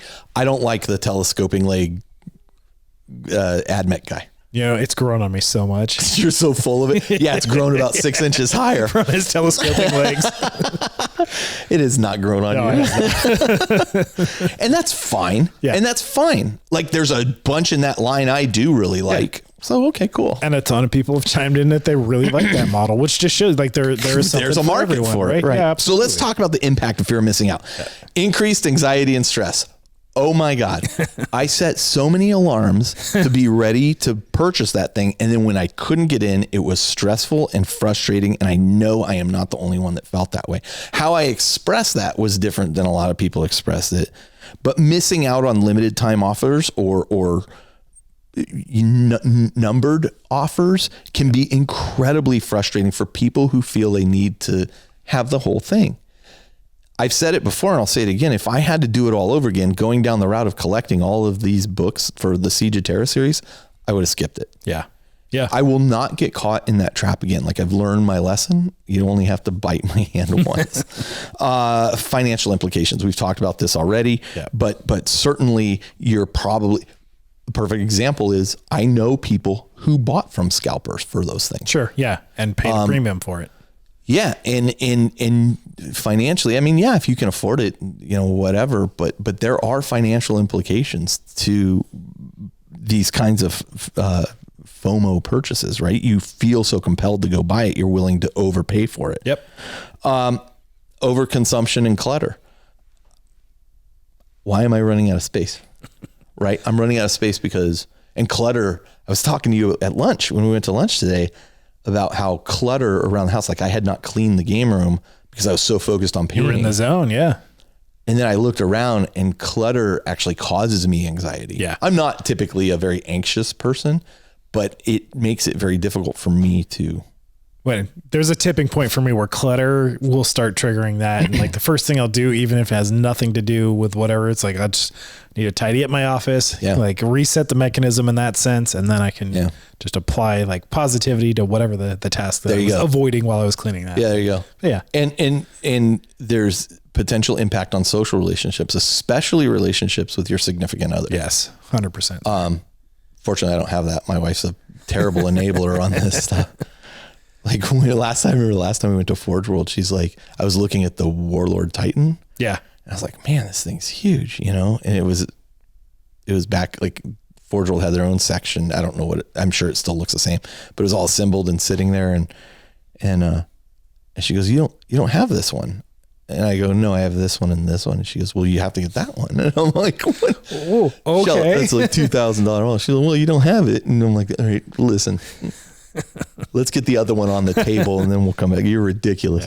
Yeah. But there can absolutely be an impact on relationships with your significant other, especially if, again, the financial thing comes into play. Time's a big part of that. Lack of attention, researching, reading, going down. Or even your friends. What if I got the thing, but you did not, that we both desperately wanted? Yep. You know, it can create I would argue our relationship is not strong if that's the case, but it can create tension in those kinds of relationships. When you are dealing with the fear of missing out on something, it can also reduce your satisfaction and enjoyment of being a completionist, right? Especially if you miss that thing. Oh, absolutely. Yeah. Again, that book, I'm going to use that book actually as an example in a lot of these things, because it's the most recent and painful for, I think, for a lot of people. And it was painful for myself. I would not have that book were I not lucky enough that Cheyenne went and bought it at a store, knowing it was so nice of him, knowing that I wanted it. My chances of getting it in the past have been pretty good, but maybe not. Yeah. You know, and he called it a birthday present to me. I mean, it's so nice. I just would have scalped it anyways. Probably. Had it not. No. Yeah, no, that's awesome that you, have a friends and community that have your back to help you, knowing that you're trying to get this coveted item that is, but not everybody has so hard that to find. Either. No, absolutely. Yeah. And that's why at the beginning of the show, I said, I'm not the usual suspect in this case. I'm very lucky in that regard. Absolutely. Yeah. You know, and there's a number of other things, you know, it can create increased engagement in social media, digital platforms as you're communicating with other people, that kind of thing. Not that's a bad thing, but all these things, everything in moderation. Yep. Right. Yep. Everything in moderation. In balance too. You can feel like you have an uncontrollable urge to complete collections or achieve goals to avoid missing out, which can create like compulsive behavior. So you can like leap at things that you probably wouldn't before. You can have a diminished sense of achievement because if it's only driven by the fear of missing out rather than personal interest or satisfaction. You may acquire that thing, but then feel, why did I do this? Right. It's kind of like a right. Yeah. Buyer's remorse. Yeah. Kind of situation. So I think that there's, and I know I just hit you with a bunch of like negatives before we go into the next stage of the discussion. You know what? I quit. Yeah. Anybody want to buy a Black Legion Army? It's nicely painted. I get a tremendous sense of enjoyment from this hobby. Oh yeah, absolutely. And we'll talk at the very end about how going through this process, meaning acquisition of a bunch of stuff, the purchase of the Siege of Terra series, painting, how it's all led into me making some different decisions about where I'm going in the future with how I collect the hobby. And, you know, and listen, I'll openly admit where I've fallen into pitfalls and traps like everybody else, you know. Special editions. I have special edition. I will never buy a special edition rulebook again. Yeah, I remember when I think it was the 6th edition special edition rulebook came out, and I was like, wow, that thing is really cool looking. I got it. 6th edition did not last very long. Nope. And I was like, why do I have this? Is that the one that was split into 3 separate books? The special edition. There was like the lore, the rules. I want to say that was 7th. It might have been 7th. The special edition, I think 6th one had like a slip cover case, and it was, oh my God. It was special. It was nice. Short-lived. Just short-lived. Yeah. All right. So we're going to take a short break. We've talked for about 40 minutes or so about this. We're going to take a short break. We're going to come back. I'm going to touch on a few other things and then kind of get into where I'm going to make changes. And then we're going to have Christopher Will, a psychologist, come and talk to, hopefully Josh and I, we're actually recording that segment a little bit later, about kind of where our head is at and give us his somewhat professional opinion. And then we'll get the straitjackets. Get some free psychoanalysis on air. Oh yeah, there you go. That'll go over well. All right. So we'll be right back. All right. We're back trying to reach the record button. Yeah. So during the break, you were kind of talking about a couple of things, Josh, in particular, Thousand Sons Army. Yeah, just kind of what you were going through triggered a few things for me that just made me reflect a bit more upon my collection habits of the past and how things apply, not necessarily like exclusively to acquiring models, but also selling some models off. Like, sure, I had a 30K Horus Heresy 28mm Thousand Sons Army because Thousand Sons have always been a faction in the lore that has appealed to me, largely just from the psychic nature and also through the books and Black Library and everything like that. But I sold off that force. But the one thing I hung on to was Magnus, because it was still like similar to the Horus that you had, just for the sake of having Horus, like he's such a centerpiece to. This is the 30K Magnus, the resin one? 30K resin Magnus, the Forge World version of it. That's cool. So like, it's a cool model. I don't have an army for it to fit with other than a now 8mm 1,000 Suns Horus Heresy army. So he can really be the giant Cyclops that he's meant to be. Super giant. Yeah. But like, while I didn't have an emotional connection to the rest of the army, like Thousand Suns still resonated within me, and they just, for whatever reason it was at the time, like wanted to hang on to that model as just part of that expression. You know, that's interesting. I sold off my World Eaters army. Yeah. I'm trying to sell my Word Bearers 30K army. I sold my World Eaters army that I had. It was all Forge World, bits on all the Berserkers at the time and everything. An army that you painted. I painted. I sold it actually to a listener, who I'm glad it went to somebody who was excited about it. But there were things I kept from it. Like I was like, well, I want to keep this Karn. Like Karn had been like totally kit bashed from other stuff. And I just really liked the model, and it was something I worked hard on. And I remember I saw a guy who had done the kit bash. The reason I resonated with me so far was I had seen a guy who had done the kit bash online. I said, hey, would you do this for me? He said, well, these are the parts, that I'll need. So I sent him the parts. He sent it back to me, and it had totally broken apart in transit. So I had to basically just do it all, put it all back together. But I do love the model, and I used it so many times. Yeah.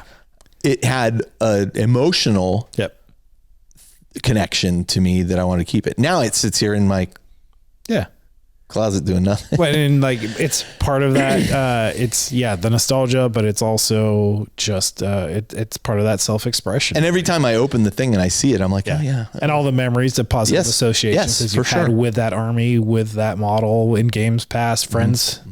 Yeah.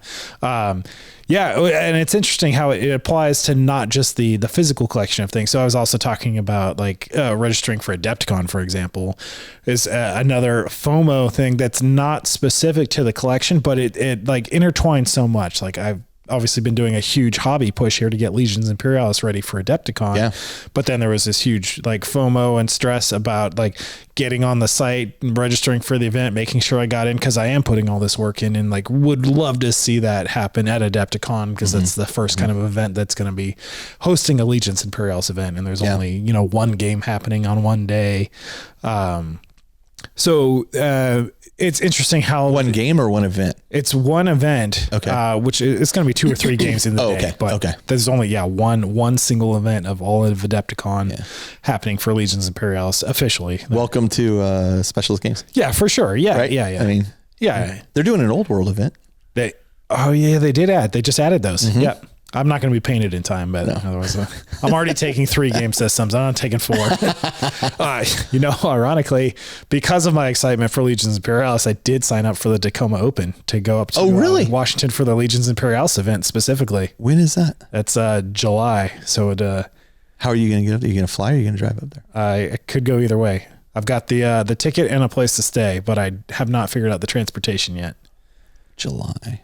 That's summer. My kid's out of school at that point. They're probably down here. I don't know. We'll talk. Anyway. Anyway, maybe I'll go up with you if you drive. Okay. Yeah. So I thought that was actually a good point you just made. Like I should not to stumble off, but yeah, I mean, the hobby just intertwines with so many aspects of life that even like the more you get involved in it. Right. Absolutely. And obviously I've been involved for the better part of my life and deeply, especially like, some of my closest friends I've absolutely met, made, and for lifelong friends for just through involvement of the hobby. And the way it just intertwines through life, it's not necessarily just about the thing. Like it's the lifestyle, it's the event, it's the preparation, the time that you're putting into an event in preparation for that. Think about that though. Yeah. Like think about how Games Workshop has it's a lifestyle created this. They have. And this is why they call it the hobby, not the game. The game. Yeah. right? Like and we did this. We did an episode of the Pillars of 40K, right? And and one of those pillars was collecting. Absolutely. Yeah. You know, and so as we've talked about, as we kind of ended last session, we talked to, tell me about your mother. As we ended the last part of the show, like I said, it was kind of on a downer note where it's like, oh, here's all these things that go wrong. And so I wanted to talk a little bit about, managing that desire to collect things. Sure. Yep. Taking control of that. And actually that can arguably make you feel, whereas like getting FOMO items can make you feel in control. Taking control of that can make you feel even more in control. It's like that next level meme, absolutely. Right? Yeah. So a couple strategies, like as with anything, you want to set like clear goals and boundaries, right? You hear people say this a lot. I'm not, and Jody's in this camp. I'm not going to buy anything else until I've painted what I have. Yep. That is, on one hand, one of the most extreme stances you can take, because that takes some discipline. It takes some discipline to do. And you don't know what's around the corner that Games Workshop's about to release, right? That you might miss out on and not be able to buy for a year. Because Night Lords. Right. Right. Like, oh my God, those are gorgeous. And so that takes a tremendous amount of discipline, and I applaud anybody who can do that. But that's a perfect example though of setting a boundary and saying this far, no further until, right? Right. Like you're giving yourself an out. Yeah. Get it painted. And you can be flexible with yourself. Like you're only accountable to yourself at that point, unless there's obviously some financial. Yeah, of course. But limitations. I mean, establishing a clear, achievable goal for your collection and setting boundaries to avoid impulse buys. It's the impulse buys that I'm trying to steer away from. Yeah, for sure. Right. Yeah. And again, that'll give you, I think, it'll give you more control over what you're trying to do. Budget wisely, like allocate money that you can allocate and don't go any further. Yep. Anything that I have purchased, and I have been absolutely guilty of impulse buys. Oh yeah. But we all have. But anything big that I've purchased, like I've set aside money. Yeah. Okay, here's where I'm going to have this money. Here's what I'm going to set aside each month until I can afford X. Okay. Yeah. Now I can spend that money. In different phases of my life, like obviously as a young kid playing this, like I didn't have any kind of income myself. So it was anything, like I had to save up money in order to acquire things. And then if I wanted to acquire something else, it was like, I'm really excited about this next project. Okay, I need to sell this army. So like, yeah, that's actually kind of where I'm sitting at the moment. Like I just put up for sale. I bought into all of the Ravage Star Kickstarter that Dave did, and I did it for a number of reasons. One, Dave's a friend, and I wanted to help support him in his venture and that kind of thing. But as and Dave was like, "Do you want to help me play test this?" I'm like, "Yeah, I do."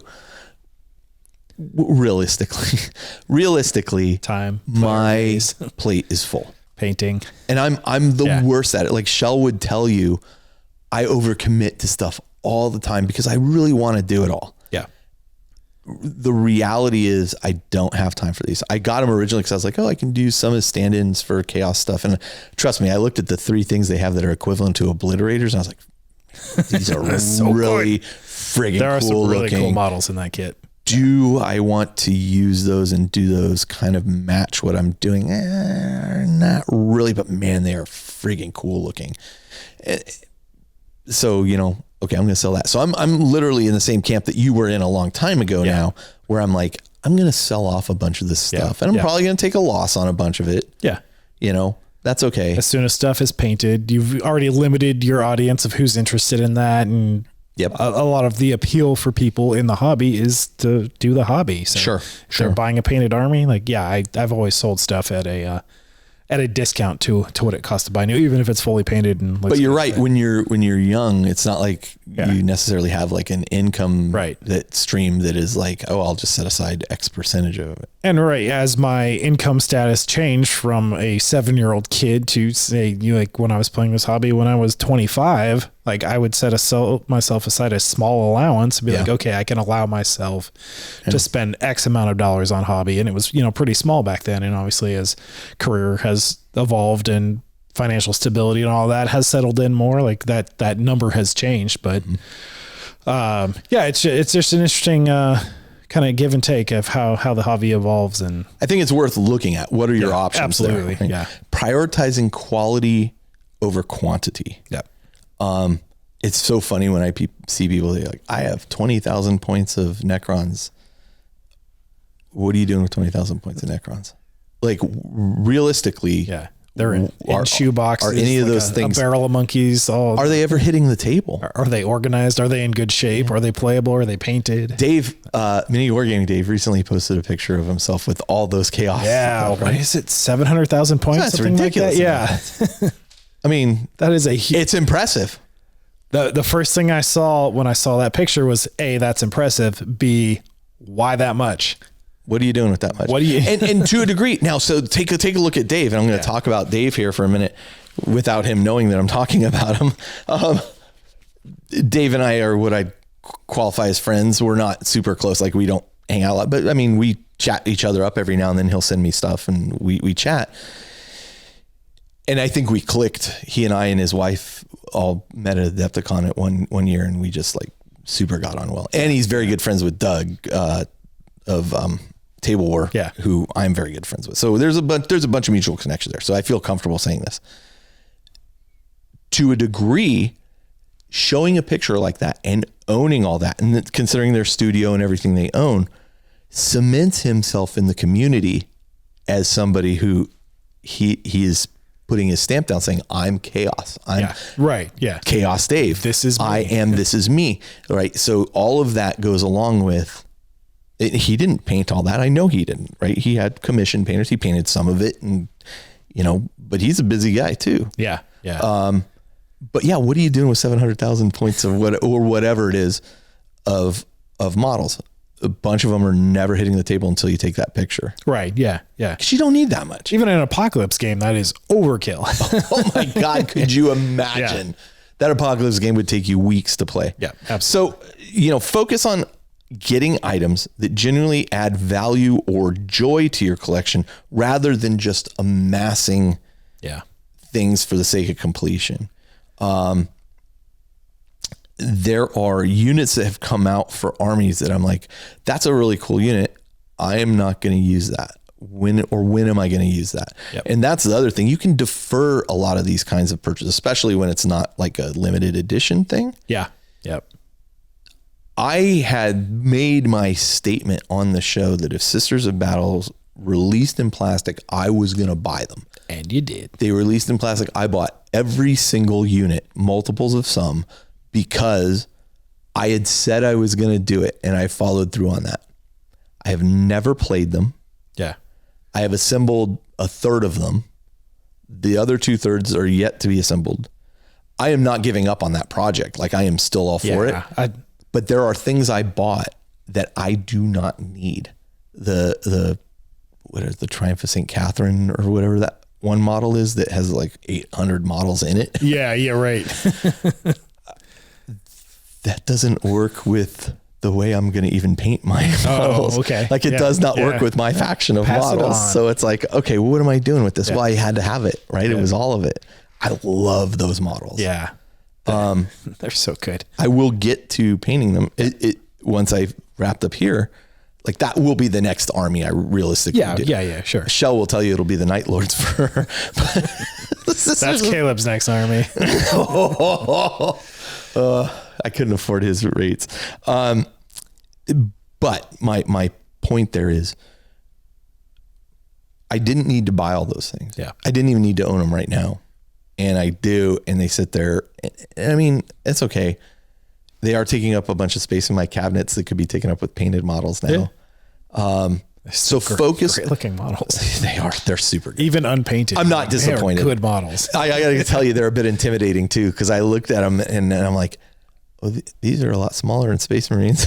A little bit smaller. Still lots of trim. Going to break out the goggles. We were talking about so anyway, focus on the things that you are going to actually use. Yeah. That bring you, or that you just want because look, I'm going to have this because this is a great model and a great representation of this. I want it. Absolutely. But don't feel the need I got to own a bunch of things.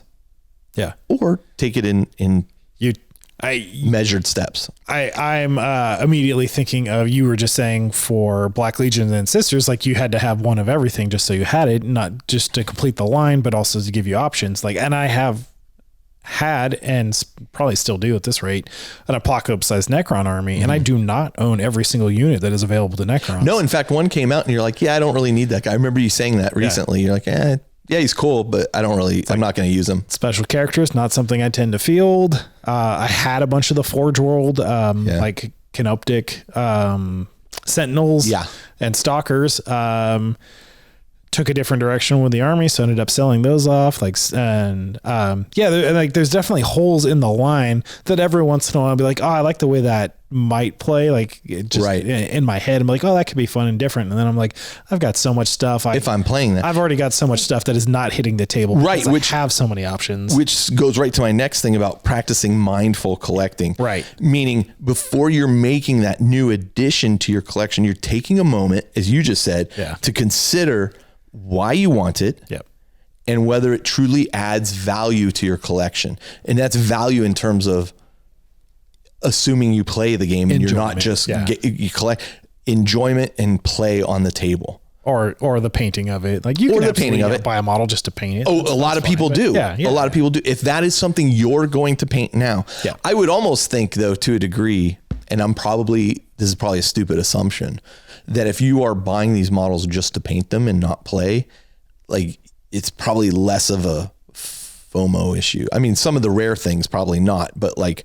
a general, like, oh, I'm going to paint a squad of Terminators. Yeah. You can get those anytime. You don't get the same timer. I don't know. I'm sure there's still some time urgency, just knowing the like I said, as soon as I started saying it, I was like, yeah, it's probably not true, but it feels, to me, it feels different, but probably because I'm not in those shoes. Even though we're not playing competitively, like, there is still a meta, and like, things are good at different times, and that can absolutely motivate some of those purchases and hobby things, even though, like, I wouldn't say we're like actively chasing a meta definitely not in a competitive way. But as editions change, like, some things are better than others. I'm like, oh, okay, maybe I'll look at something I hadn't considered before, just because the rules have drastically changed so much, or it unlocks a different play style. Flamers in the Tzeentch demon army are a great example of this. Like, there was a point where they were like, oh, you will take those. When the white dwarf update happened. Yeah. And now they're not quite as good as they were. They're still good. They're still fun. Yeah, they're fun, versatile, but yeah. So in speaking with that, also, you want to kind of cultivate or be a part of a supportive community for that kind of mindful collecting habit, right? And this is where we're guilty of being pushers. This is where I'm guilty, man. Like, and as I was doing this, I had to do a lot of self-reflection on what am I wouldn't say telling people to do. Yeah. I've never outright told somebody, you have to go buy this thing.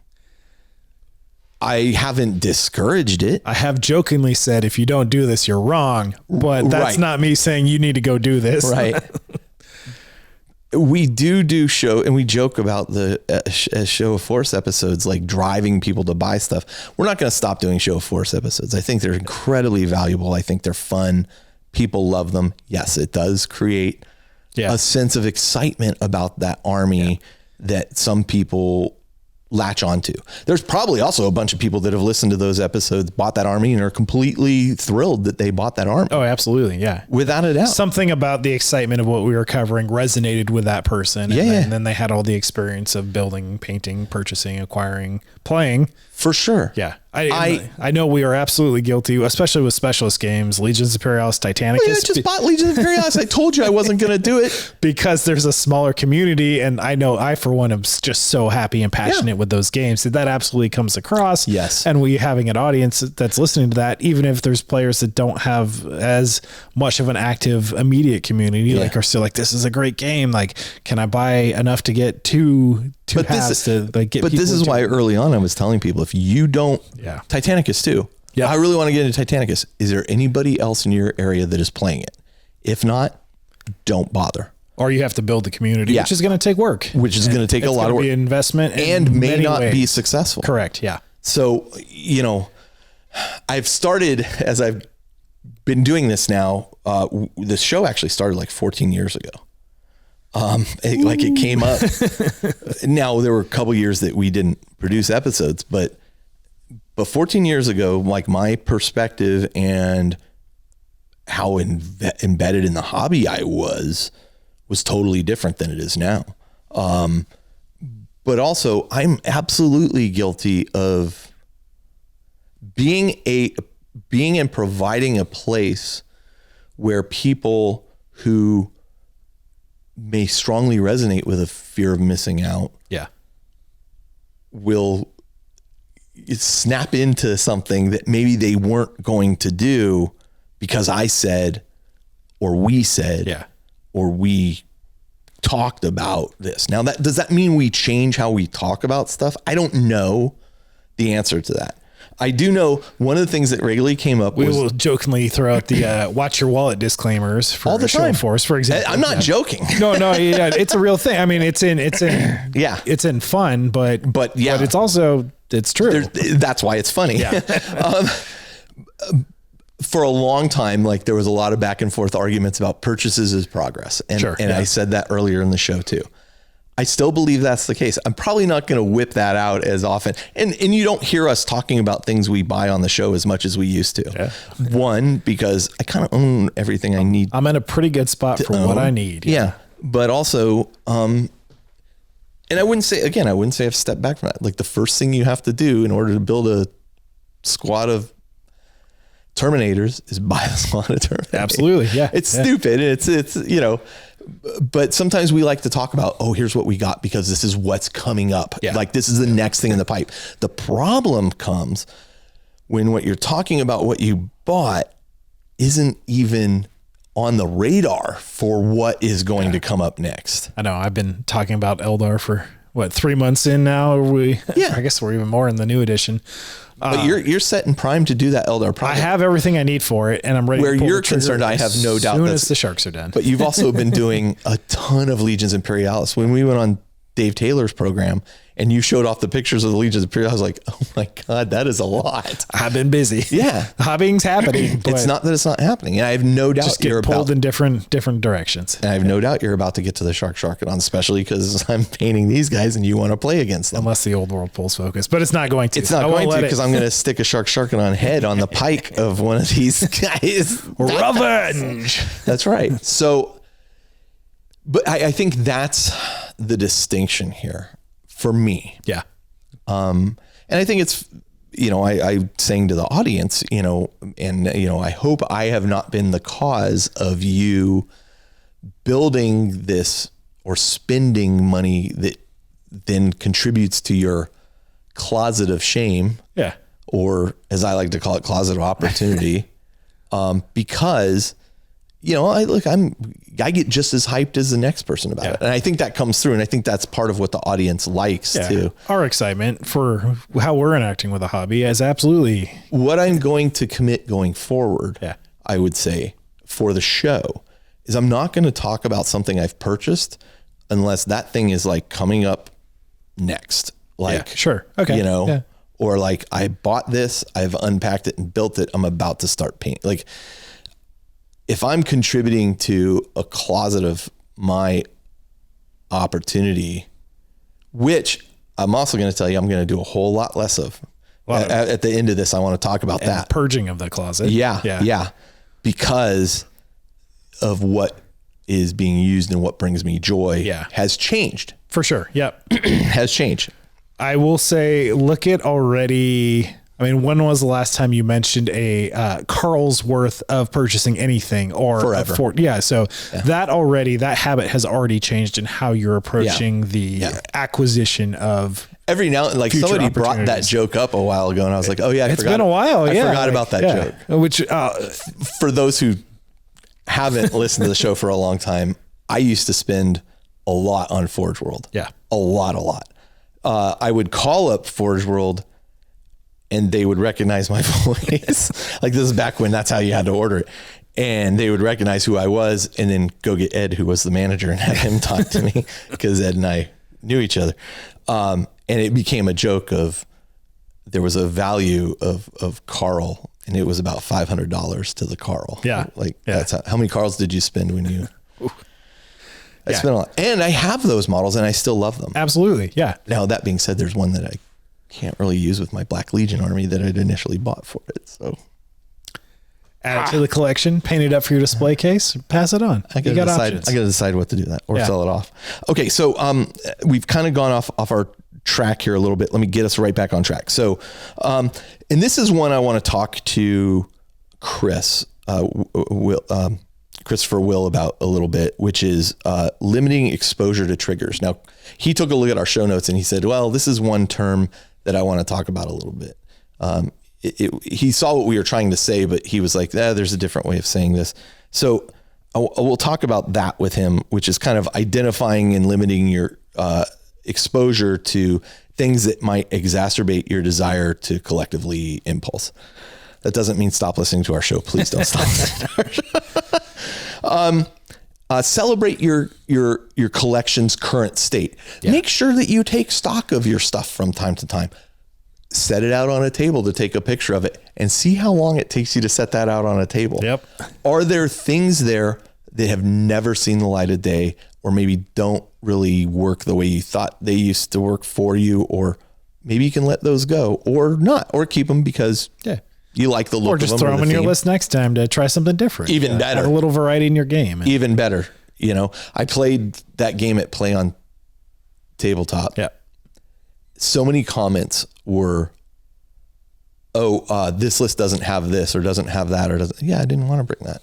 Like, right. Yeah. Was I at a disadvantage because of that? Yeah, I know. That's okay. Yeah. Different objectives here, buddy. Yeah, absolutely. Yeah, exactly. So I think it's important to take a look at what you have and celebrate what you have. Hence, if you're watching on video, I don't know if that shows up on camera, but I have my Black Legion army set out here on the table. Because I knew Josh was coming over and I'm like, I wanted to show him what I'd done so far. The second I walked in the door and saw it on there, like I couldn't help but comment. I'm like, oh, like seeing it all in it looks good all together, cohesive. Like so good. Yeah. Maybe engage in alternate activities within the hobby rather than focusing on the collecting. Maybe focus more on the playing. Maybe read more Black Library books. There's a lot of ways to engage with this hobby, and I think that you can try a different engagement of the hobby, and it may spur different ideas. Yeah. Again, reading Black Legion and Talon of Horus, I wasn't going to do a Black Legion army till I read that. And then stupid Aaron Dembski Bowden talking to him. And he's like, well, when I see like a Black Legion invading a planet, it's like, it's mutants, it's cultists, it's Chaos Space Marines, it's demon engines. You got to add some beastmen. I know. Yeah. Well, listen. Yeah. Listen, somebody posted, going back to our original point. It's so good. Somebody posted the Felgor, what are they called now? They're beastmen. Yeah. He posted his beastmen. The kill team. Oh, yeah. And Shell was like, I've never seen these before. These are awesome looking. Such a good job. And she's all, what army do those go with? I'm like, they go with mine. Chaos. Oh, maybe I could use them. Yeah. And then I did see there are rules for them.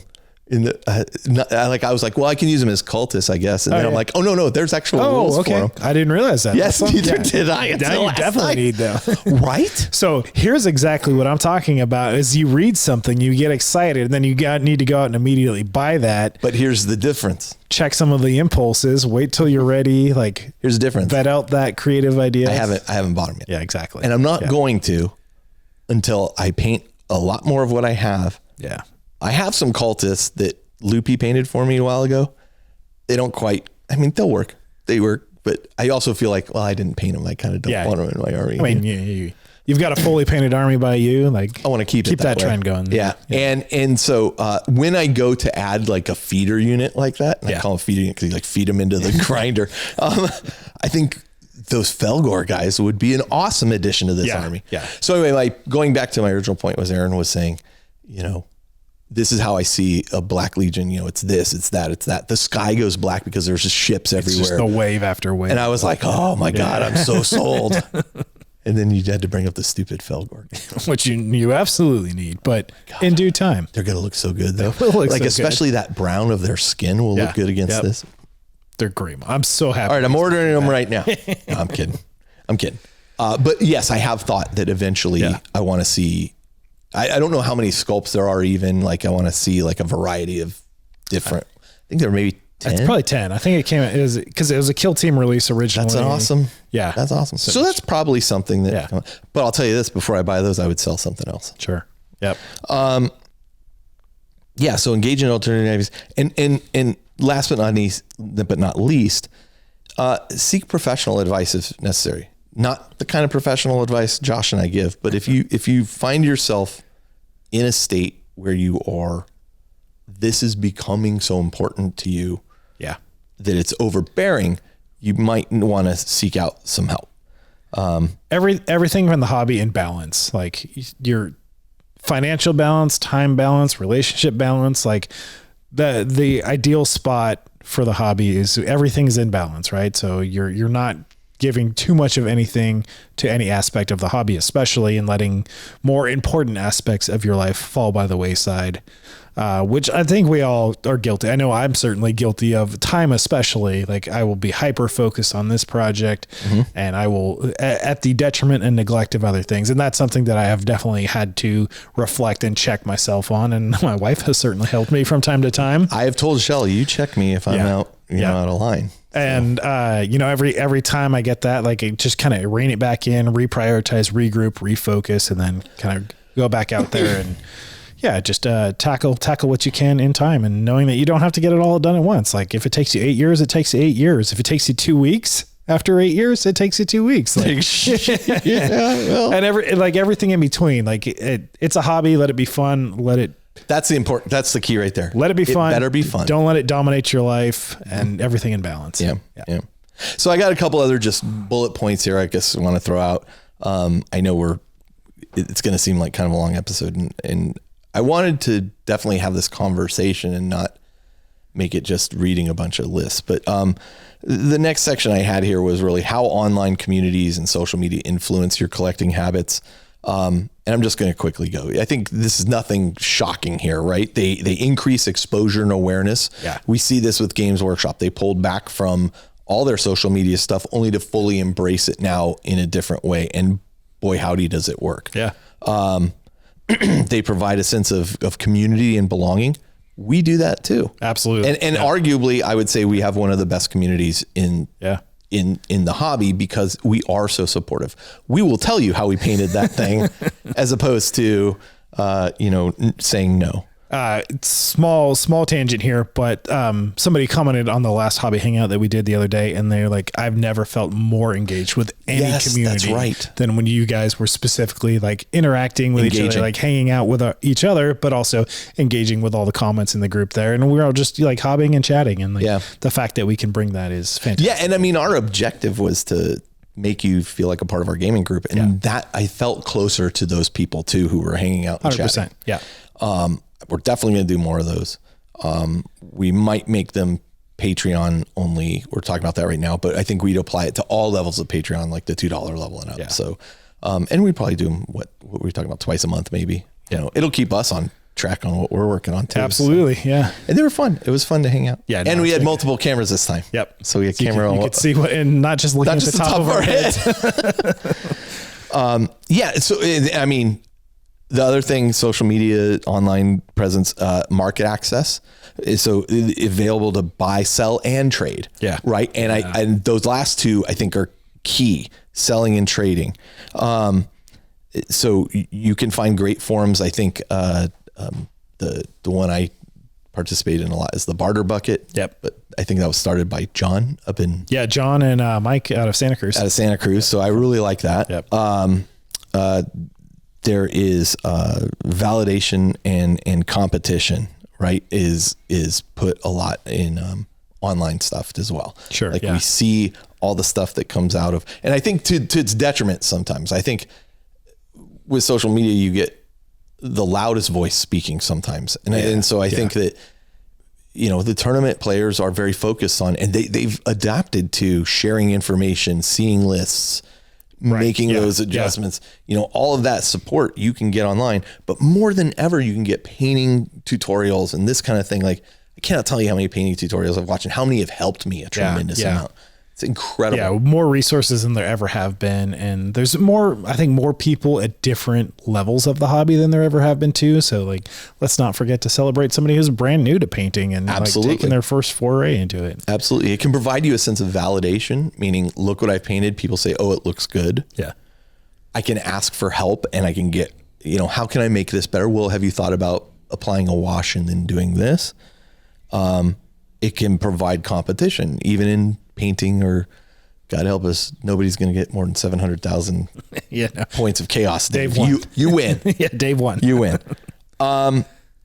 It also can help with the fear of missing out stuff a bit, in the sense that not only are you the recipient of it, but you can set things to get alerts. You can do that kind of thing to try to get into what you want. I remember years back, eBay used to be like the big place I would go shop for stuff. And now it's just become so cumbersome. Like eBay is eBay is not the market I use anymore. Certainly not to sell something. I've bought some stuff, but even there it's like I'm selling some photography stuff right now, and locally there's just not that many people. Sure. So opening up to the eBay market is definitely like more eyes are on things that, especially if it's older equipment that there's less demand for.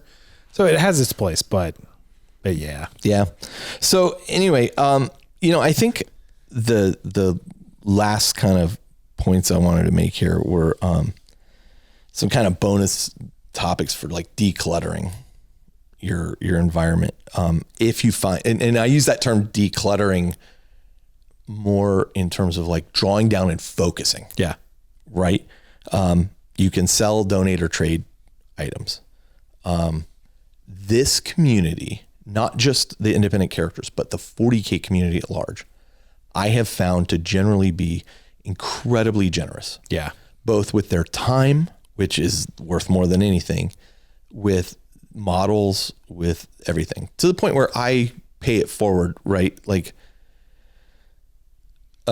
Brian, I had those World Eater Forge World decals that I was like, oh, I forgot I had these brand new in the like mailing protective thing.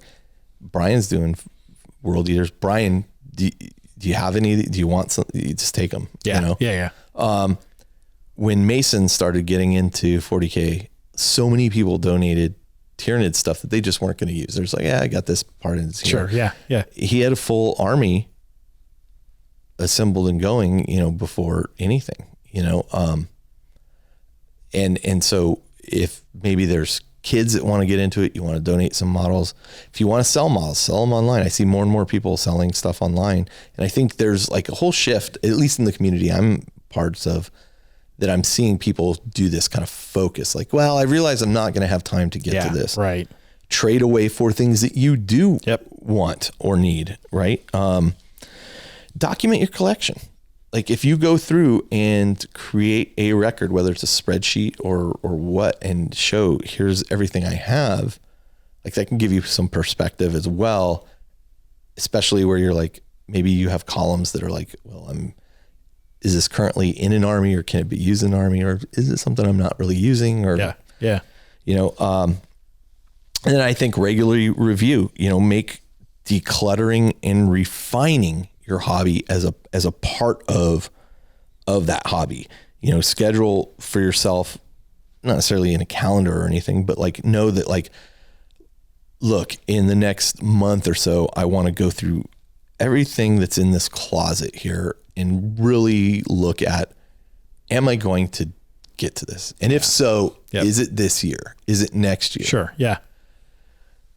There's a, what do they call it? The sunk cost fallacy, right? Where I bought this at $150. Yep. If I go to sell it now, I'm only getting $100 for it. but it's $150 sitting unused in your closet. Right. Yeah. Versus even if you're selling it for 75%, sell it. That. If you really decide you wanted that thing, buy it at a later date, or use some of the funds you sold for other stuff to then buy it, back. But yes, you're going to lose a little bit of money, but it's not doing you any good in the closet. It's just not. Yeah. It's not, unless it's literally next in line. If it comes up at some point, next in line or soon thereafter, but yeah. Now it can be a little tricky, especially in our hobby where it's like, but I'm going to take bits from this and I'm going to take pieces from that. Absolutely. Yep. So you're going to have to, there's a bit of like, as I kind of looked over your shoulder at my shelf here, I have a bunch of boxes in shrink wrap. Some are opened, but still have like the shrink wrap on them. And it's like, oh, well, do I really need another Chaos Space Marine kit? Well, I'm putting a couple more guys together and I'm probably going to use parts from this and parts from that. Organize your bits. Yeah, absolutely. Into Plano cases and stuff. I definitely need to be better at that. I have a massive Plano box full of Chaos Space Marine bits from old Chaos Space Marine kits. And I'm like, what am I? I pulled it out the other day because I was looking for something else. You can use that on all that terrain you have. What am I going to do with this piece? Using it on terrain might not be a bad idea. Yeah. Use it on the whole that terrain. Nice callback. All right, you know what? Let's take a break. Let's go talk real quick to Christopher and see what he has to say about kind of the mental health stuff about this. And then when we come back, we'll close out the show. But this has been, for me, if nobody in the audience even cares about this episode, for me, this has been a time of self-reflection. Yeah, it's been cathartic, if nothing else. And really has set me on a different path than I was on. And so when we come back, we'll talk with Christopher will, and then we'll come back and close out the show. So we'll be right back. Josh and I are now joined by Christopher, who graciously offered his services.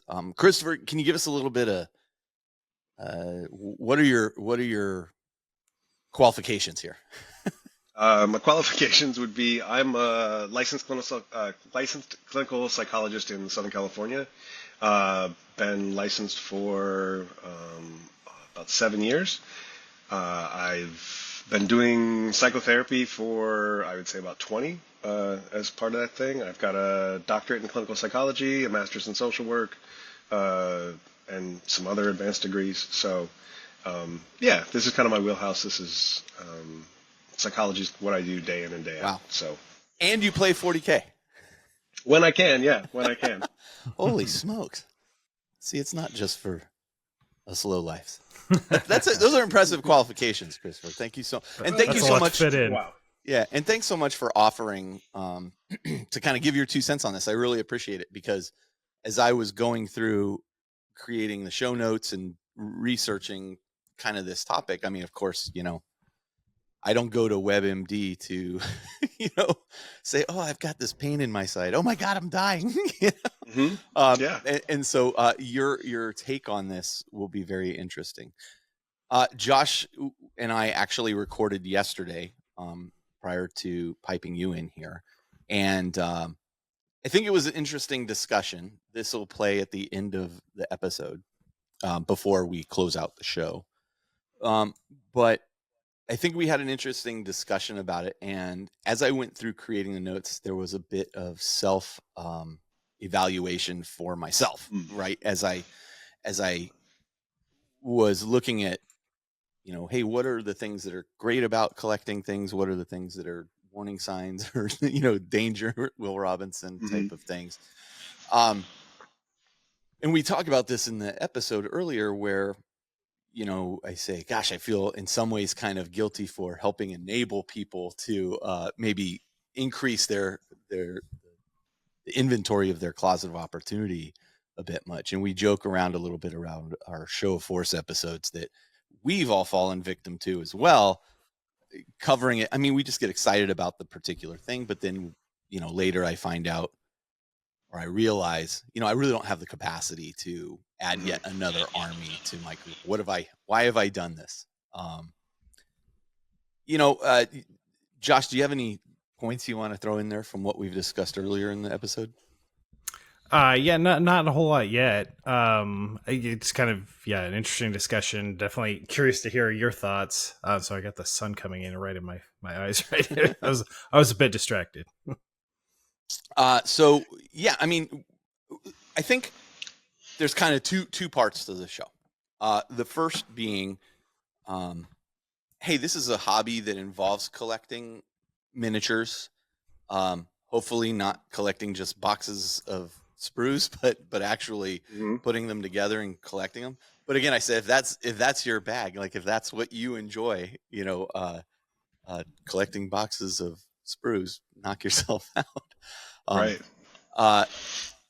And then, and I think that's a good thing. I think in general, I like showing off the stuff I have. I made references to people coming over for a birthday party that were from work. They knew I was involved in this hobby, but until they actually see the whole collection.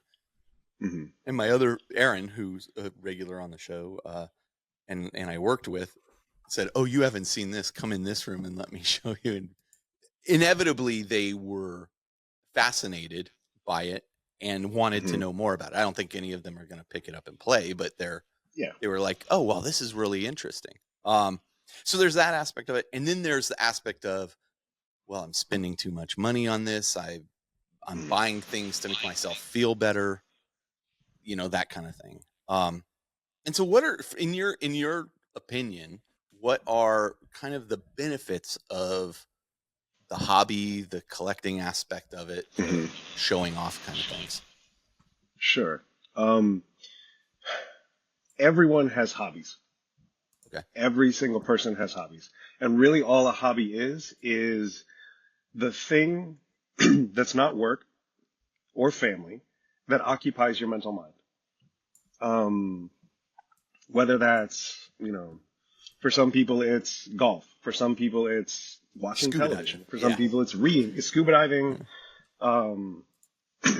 politics, whatever. It's the thing that occupies their mind when they're not focused on the other things. And it's really helpful.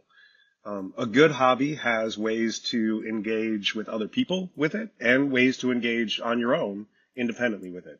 And Warhammer's great for that because you've got the games that you can be social with. It's creative thinking. It's like adult 3D coloring books because you're painting, building. Yeah. It scratches all the itches. And because of that, it's really helpful. If you want like a hard and fast rule for how to know whether or not the hobby's gone too far, and this is something I used for myself too when I was in graduate school and having to write a dissertation. The question is the hobby serving me or am I serving the hobby? Oh, that's interesting. That's an interesting take. Yeah. If it's helpful to me and makes me feel good, if I'm using it to unwind at the end of a day, or I need to be thinking about something and I sit down and I grab a brush and slop some stuff on, then that's serving me. If it's distracting me from the things I need to do, then it's probably taken over. And, I think for everybody, there's a time where you take the hobby, you put it on the shelf, and it waits there for you until you're ready to pick it back up again. The problem is when it controls you rather than you controlling it. Okay. How did you get into Warhammer 40,000? Well, way back when I was a little boy. No.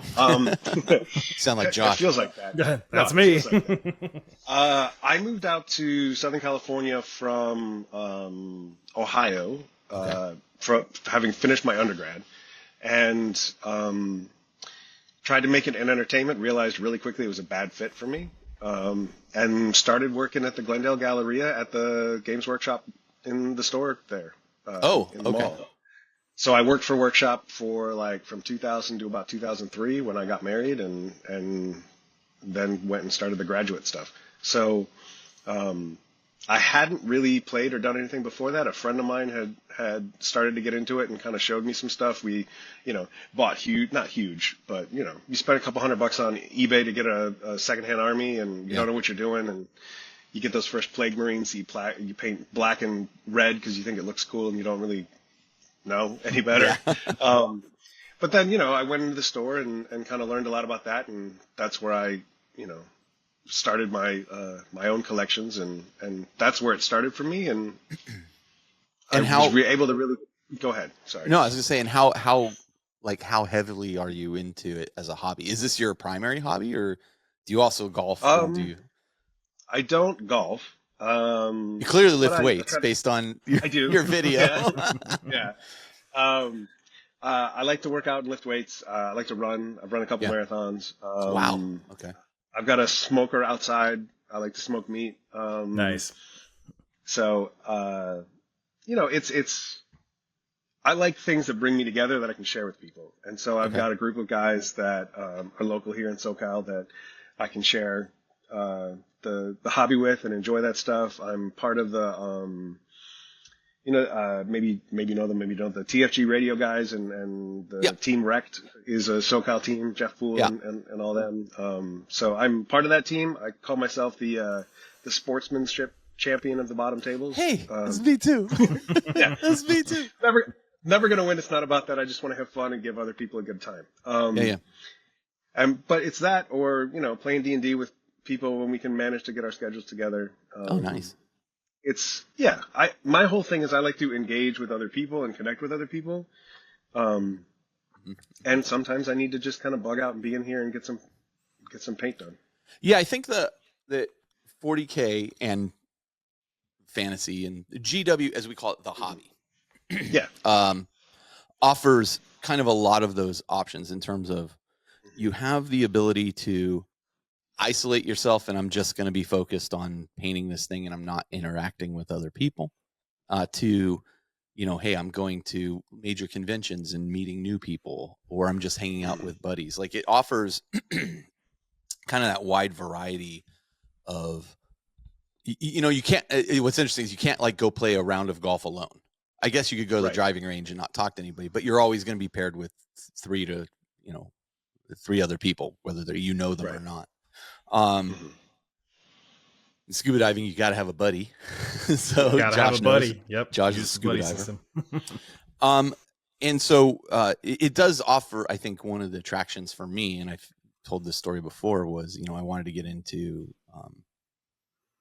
remote control car racing. There was like a hobby store that did it when I was a kid, and as an adult, I found another place that was doing it. I was super excited about it. And then when I went to introduce myself to the people, they were very standoffish and not approachable. And I found the opposite to be the case with the 40K community. So one of the other things, kind of changing gears here real quick, one of the other things that we discussed in the whole process of our discussion, recording the show, was I find myself now with a closet of models that I realize, this was a great idea for a project, but I'm honestly not going to get to it anytime soon.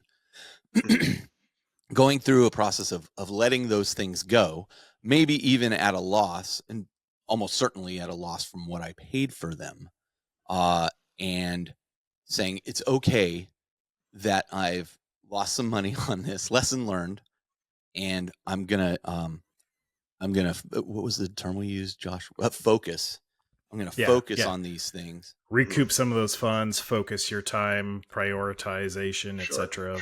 Well, your workload of and the sunk cost fallacy was really what I was talking about. Like, if I've spent $200 on this box set and it's sitting in my closet doing nothing, but I can take a loss of $50 and sell it for $150 and focus on something I will do. Well, what's the greater loss there? Right? If it's just sitting there. And so we talked a bit about what, following what brings you happiness, what brings you joy, and sometimes realizing that those things sitting there are not necessarily bringing you happiness. They may not. Any thoughts around, how does one kind of get to that point of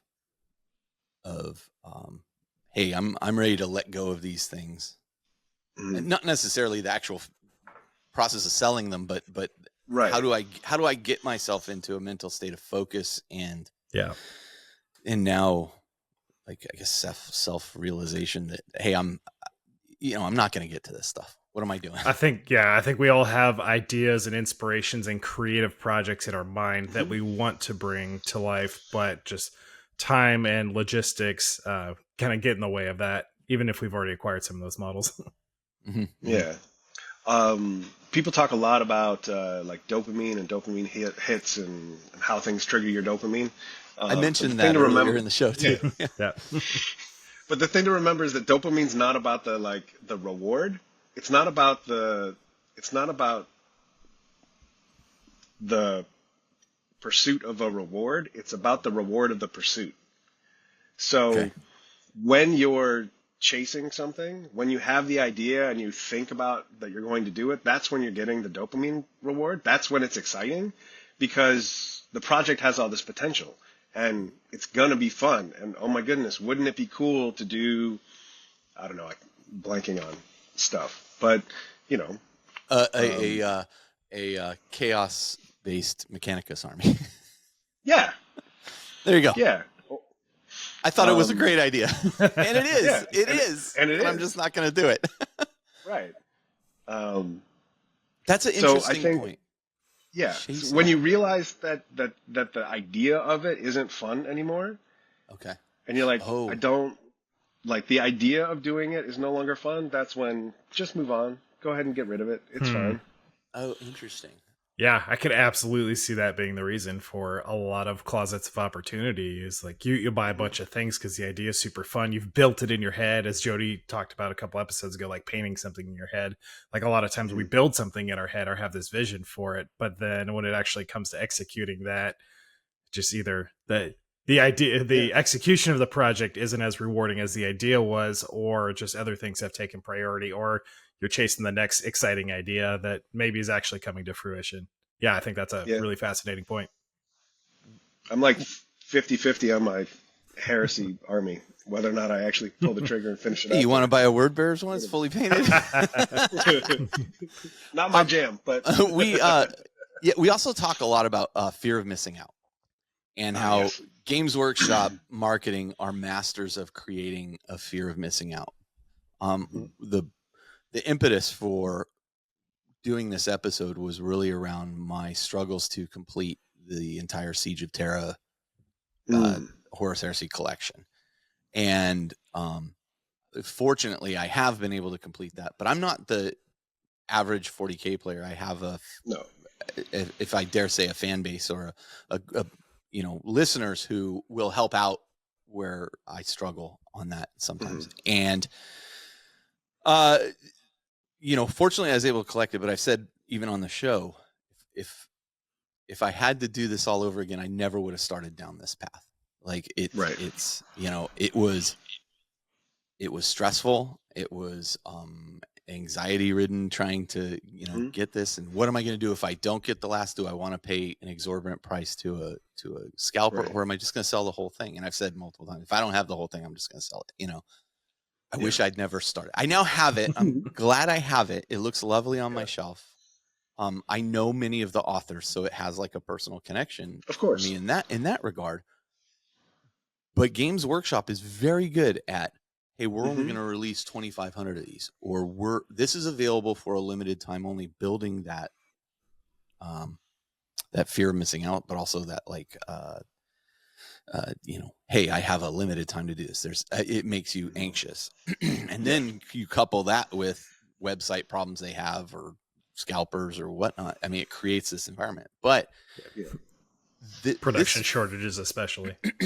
Yeah. People throw that FOMO thing around a lot. And like, for example, I'm not going to Adepticon this year because I'm going to be in Australia, and I am already because as I'm seeing my friends prepare to go, and the organizers of it are friends of mine, and I'm behind the scenes seeing the stuff they're working on, and I'm like, oh man, I really am going to miss this. but I'm also going to have fun where I'm going. I guess my question here is how unhealthy or healthy is this like drive that they create? I don't want to paint Games Workshop out to be the villains, right? I mean, they're selling a product, and they're darn good at selling it. But man, I mean, what are some strategies for avoiding that feeling and being like, it's okay that I'm not going to get this thing that that they have ignited this passion in me for? I mean, there's a reason we call it plastic crack. So yeah. It's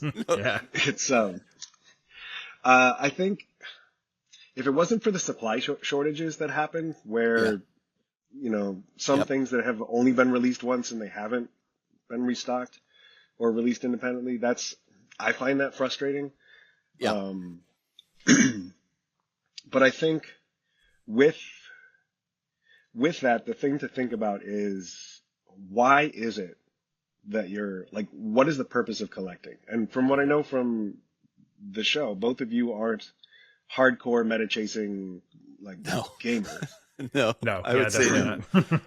And so it's a question of like, whatever comes out now is going to get, from the game terms, is going to get nerfed, is going to get changed and altered. And what's good for now is going to be bad later, because we need to keep rotating things to make things balanced, which maybe there's some shenanigans happening there where it's really just, them rotating things so that nothing is ever stable.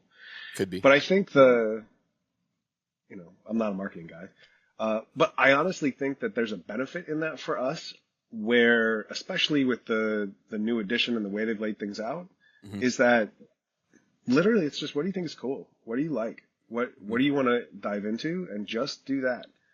You don't have to worry about having, when you're in this game long enough, in this hobby long enough, you realize that it doesn't matter what I have, because it's going to be good for a season, and then it's not going to be good, and then it'll be good again. Wolfen were great, and then they weren't, and then they were great, and now they're not again. And it's just you just ride the ride.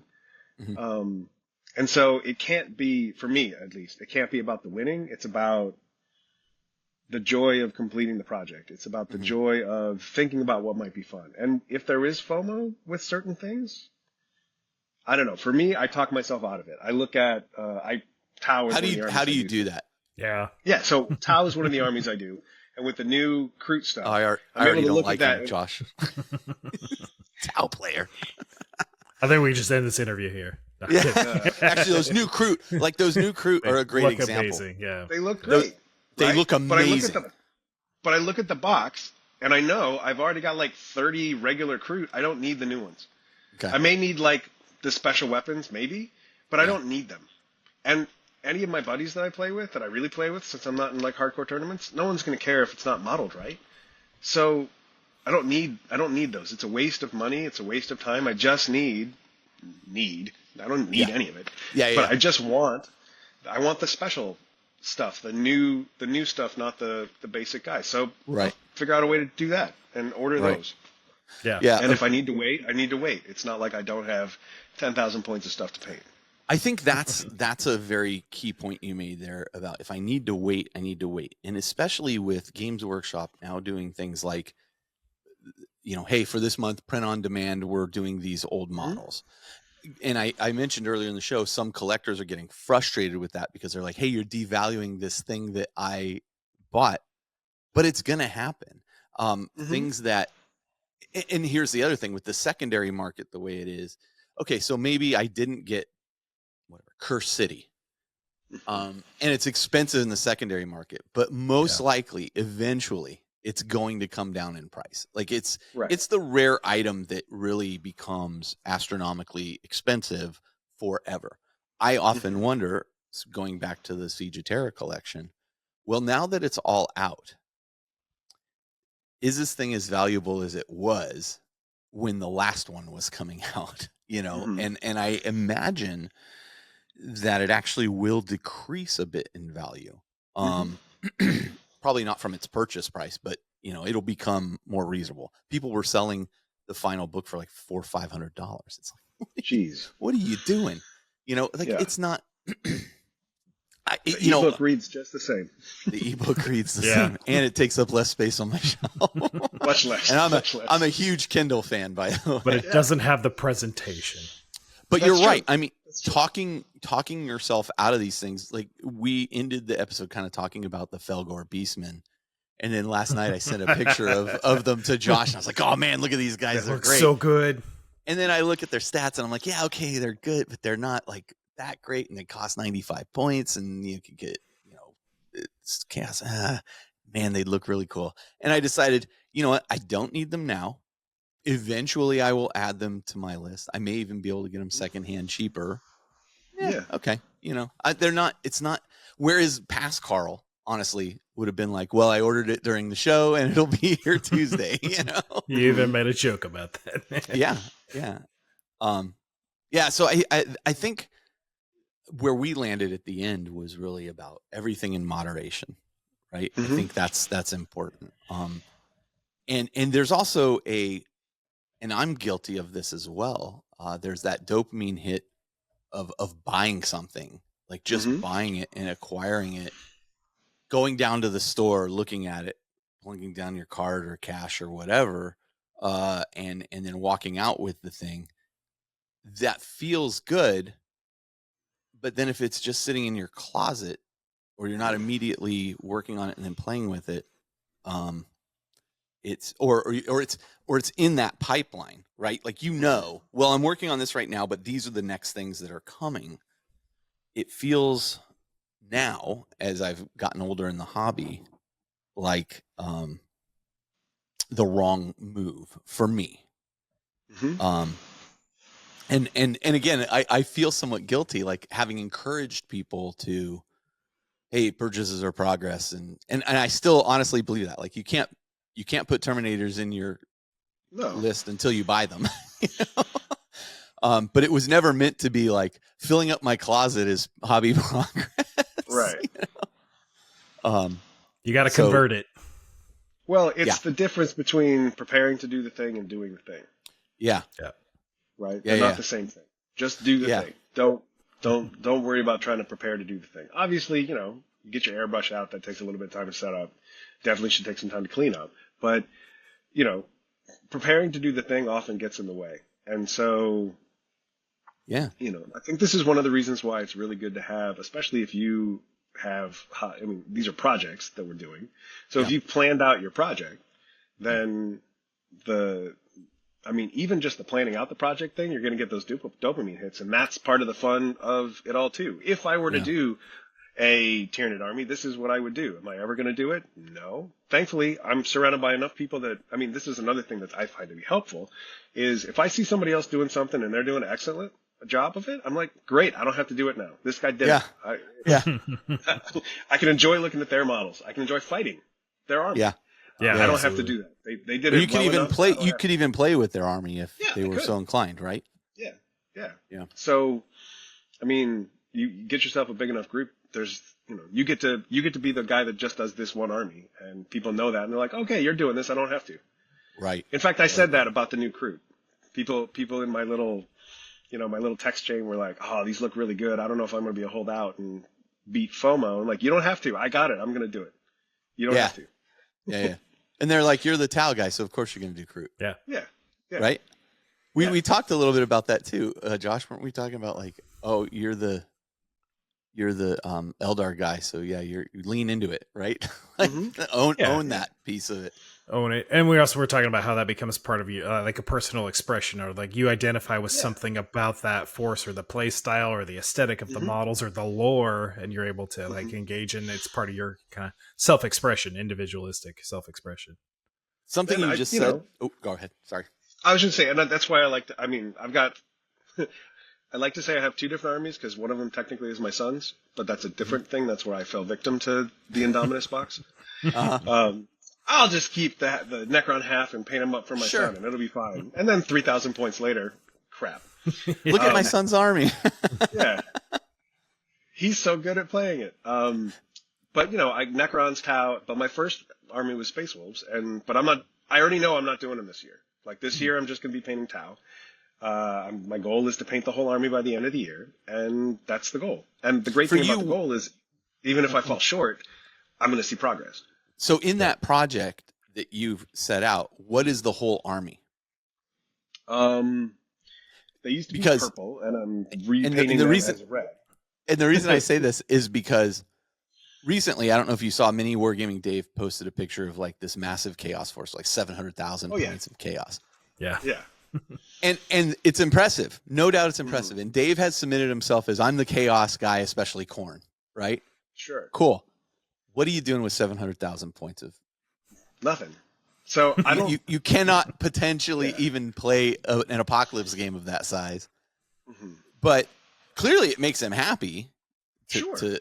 And other than showing it off, you know, what do you do with it? You know. So what is the limit of your Tau project? Honestly, if we're being totally honest, it depends on what comes out this year when the codex drops. Yeah, but this is true too. But I don't need to buy any of the new model kits. There's some of the planes I don't have, but I don't really plan on doing those. It's really just painting up the 4,000 or 5,000 points that I have, and getting them all to the same level. So it's not about owning at least one of every unit that are possible. No. It's really I have this list in mind, and here is what I can buy to augment that list if things change. Right. Or here's what something extra I can paint. Yeah. You said you already have most of this, and this is more of a repainting project than a acquisition and painting. Okay. Yeah. Yeah. Yeah. So if a codex drops in some new units, you'll add to it, but it's mostly just kind of revisiting an existing. And I'm not sure they're going to get a whole lot of new units, which makes it easy. But yeah. You know, I'm also the guy who will only do like two of a unit rather than 3 of a unit if it's good, because I feel like, I don't know, 3 of a unit just feels very leaning Justin. into something. Yeah, it feels like leaning in. Justin's a nice guy and a great painter, but it's not how I like to play. He really is. You know, so I'm also not going to win, so it's fine. You and I should play, Christopher. Sure, we're in the same boat. It'll be the nicest game of 40K ever. The wooden spoon gauntlet. In the far future, there's only friends. So you did say something that really kind of resonated with me a second ago, which was the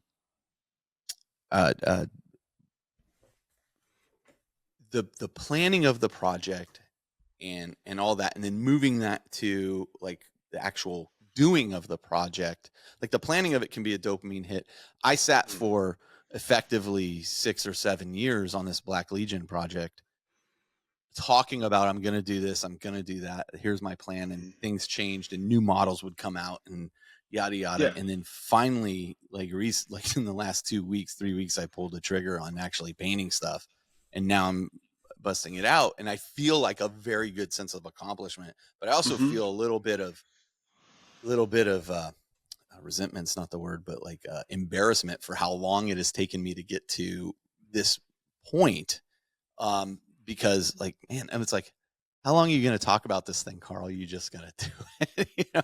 And I found myself, and I talked earlier in the show about, I found myself in a spot where like I was constantly wanting to do this as the best I could possibly do, and how perfection got in the way of progress and done. And now I'm very pleased with the direction the project is going. So yeah. I don't know if there's anything there for you to comment on, other than I was just like, I can resonate with exactly what you were just saying. It took the time it took, and it's not that and if we're looking at like where the rewards come from those things, you enjoyed the 6 or 7 years preparing for the project. I mean, it was a little bit of, I got no hobby progress again this episode.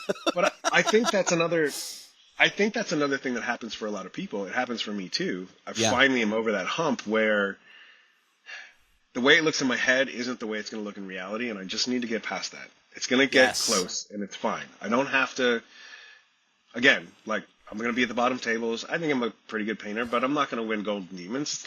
That's not why I do it. Right. So why do I do it? I do it because it's fun, and I want them to look good on the tabletop, and I've I've got that dialed in to make them look good on the tabletop. And that's what matters. And yeah, I do the same thing that everybody else does, where in my little group we're sharing pictures of our progress. And when I share pictures, I don't think mine look as good as theirs, even though in reality they do. I just know where all the flaws are. I know where that didn't turn out right, and this looks a little different. The pictures never look as good as when you actually look at it. I still haven't figured that out. And we're all our own harshest critics, for sure. We are. Yeah. We are. So it's that voice in your head that is the voice in your head telling you good things or bad things. I mean, obviously, if there's a voice in your head telling you to do things that isn't you should probably go talk to somebody about that. See your psychiatrist, get some meds. Yeah. But, we've all got that internal, well, I guess we don't all have that internal monologue, but most of us have an internal monologue that kind of informs what we're doing. And if you can work to adjust that, it's helpful. And I think the best way to do that is to set yourself up to give yourself little wins. The more little wins you get, the more you feel like you're making progress. So, if you don't have the time to, and I'm not great at this, but if you don't have the time to sit down and do 3 hours of painting, like, can you do 15 minutes of something? There's something you can do. And then you're like, I did something today. I had a win today. Yeah. Some incremental progress still. It adds up. Yeah, and I found that also builds it builds my momentum, which is why I've been able to get so much done so quickly. Yeah. All right. Well, Christopher, Josh, you got anything else you want to ask? I actually have a question for you, Carl. Now that kind of full circle with the inspiration for this episode being the collection of the Siege of Terra series, and you've stated that you wouldn't have, like, retrospectively, you wouldn't have started that collection of the special editions, but now having them all, and you do have the complete collection, like, are you deriving enough satisfaction from the completion of this collection to have made it worthwhile of all the stress, and like, do you have that sense of accomplishment now that that is a very good question. I slid the last book into the slot that was open for it on the shelf, and that offered some, step back and look at it. I don't think the destination was worth the journey. Mm-hmm. I don't think so. Am I going to sell it off? No. Like, I have it now. It's great, but it was not worth the journey. It wasn't worth it. Again, I think even at the end here, like, I would not have started this again. And I won't in the future. And if other people want to, that's great, but it's not for me going forward. So I've suddenly become, this whole thing has taught me to become way more selective in where I'm going to spend my money. And I often ask myself the question now as I'm holding the thing and I'm like about to buy it, am I going to use this like in the next month? No. Well, let's put it down and we'll come back when we're ready to use it. And that's prevented me from making purchases. Felgor Beastman for a bit now. So yeah. So I would say that's actually my answer. That's going to be the case for anything. You can get the most awesome Ferrari, Bugatti, whatever, like, $1 million sports car, and in a month you're going to be over it and noticing all the things you don't like about it. It's the way it is. That's human nature. It is. It's human nature. We like to pursue things, having things. It's not quite as. It doesn't scratch the same itch. Yeah. Huh. Okay. Yeah. Well, you've given me a lot to think about here, Christopher. I appreciate you taking the time to talk with us. And hey, what part of SoCal are you in? It depends on how you. San Gabriel Valley. So I live in West Covina. I work in Sierra Madre, which is close to Pasadena. So. Okay, yeah. Well, the next time I head down that way, maybe we can get together and it's so funny when people visit from out of the country and they're like, "Hey, I'm going to be in California. Can we get together?" Where are you going to be? Los Angeles. Yeah, no, that's 7 hours from here. Yeah, no, not quite the same. That's but not happening. If either of you are ever in town, we need to play Garage Hammer or Pool Hammer. We'll figure it out. Smoke a tri-tip will be good. Oh yeah, that sounds great. And then we'll lift some weights, Josh. Yeah. All right, Christopher. Thank you so much. Thank you.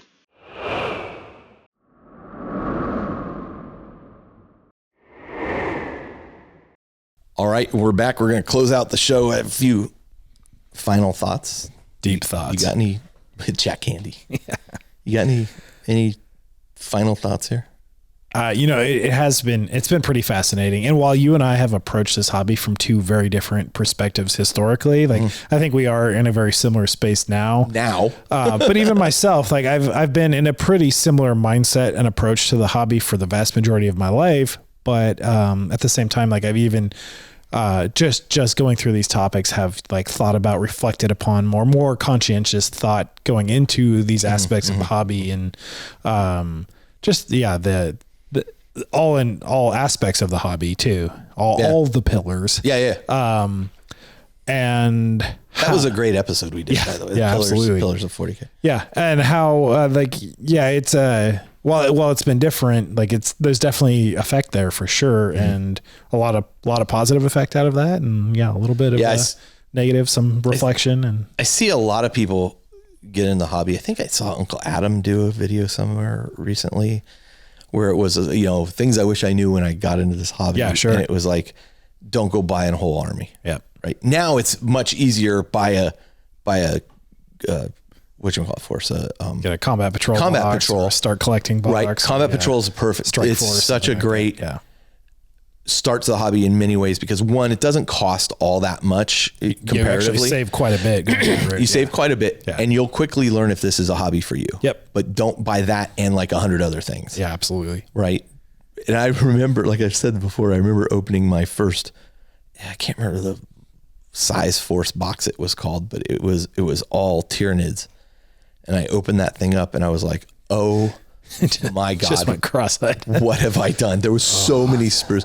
The first army tails to bend. The first army I ever fully painted on my own was a horde army. And man, that broke me for a while. And it wasn't even that big of a horde. When I see what Bryce is doing, I'm just like, man, more power to you, man. His stuff is incredible. I did my horde orc army back in high school when I had time, and I'm good. Never again. Don't need it. Yeah. So anyway, I mean, again, I'm look, there's no shame in my closet, right? Oh, right. Yeah. It's all opportunity, and that opportunity may be to refocus on other things. Yeah. And if it's not opportunity for yourself, some of those opportunities are going to turn into opportunities for somebody else that you're going to pass it on to. Yes. And this is not where my priorities, our focus are anymore. And let's move it on. That's right. So, listen, I encourage people to kind of reflect on their habits like I've done. Yeah.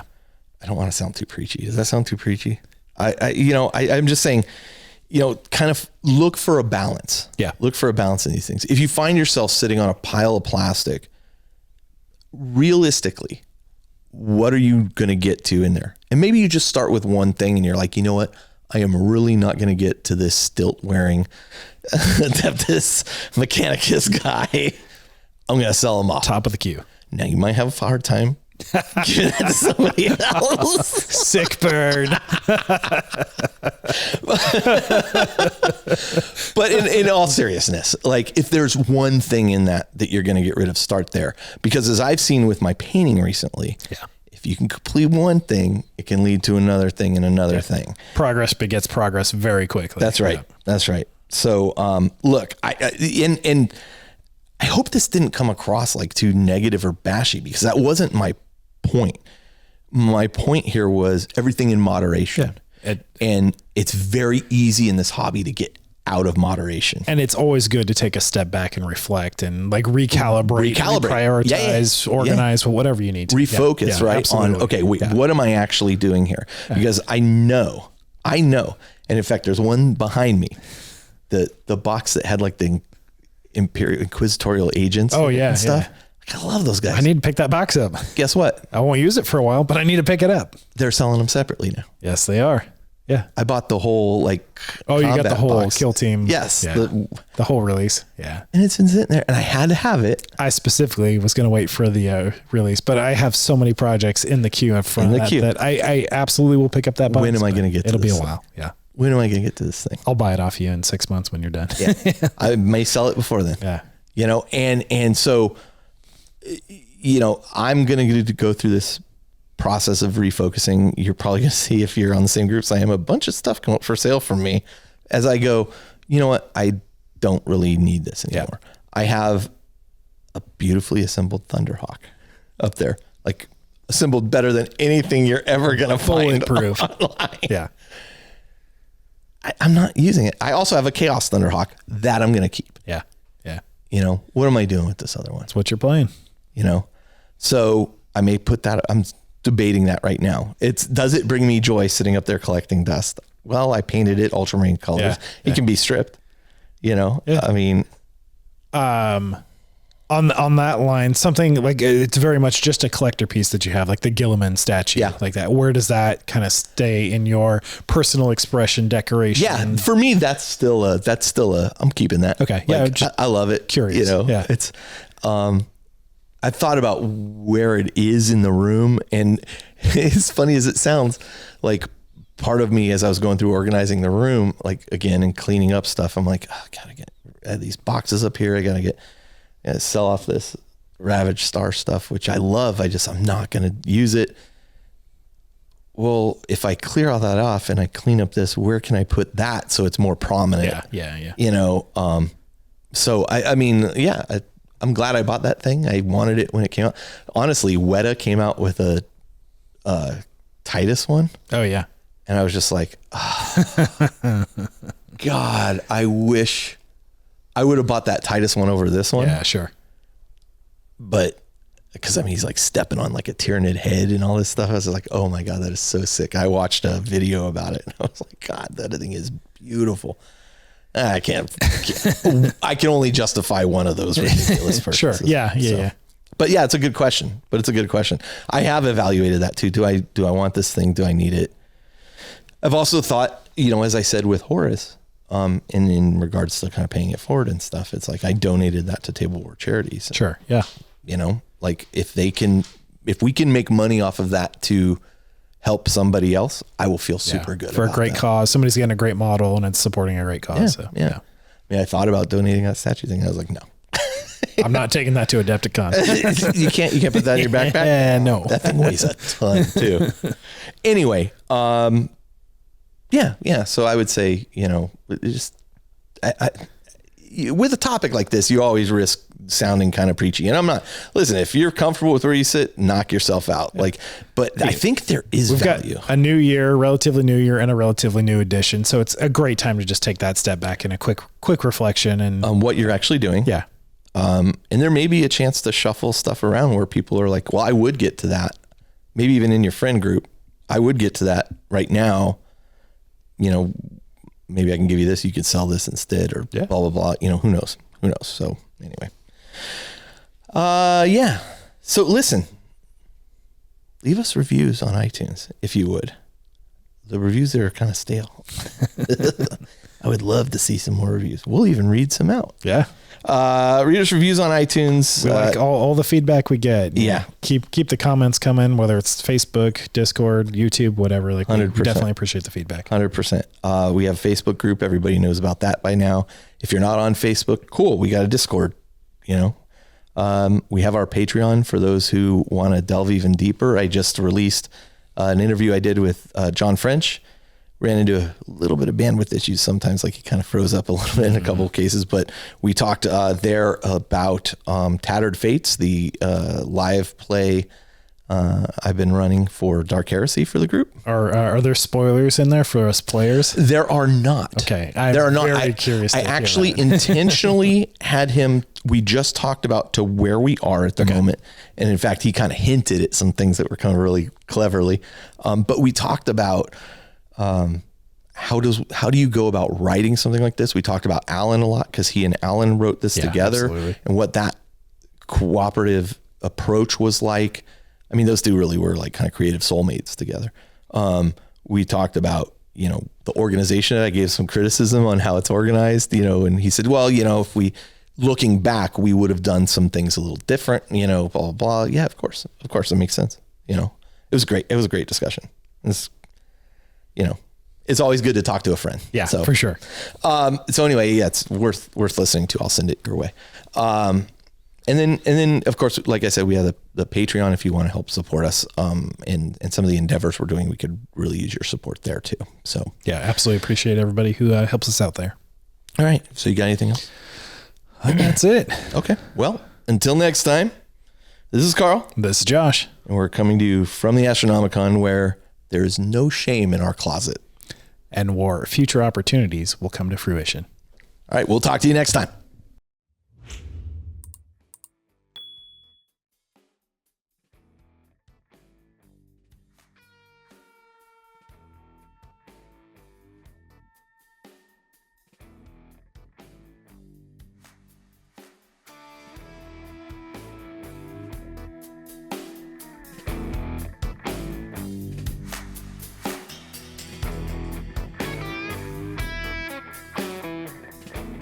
This episode of The Independent Characters is protected by the Creative Commons license. If you have further questions as to its use, you can find information on the front page at theindependentcharacters.com.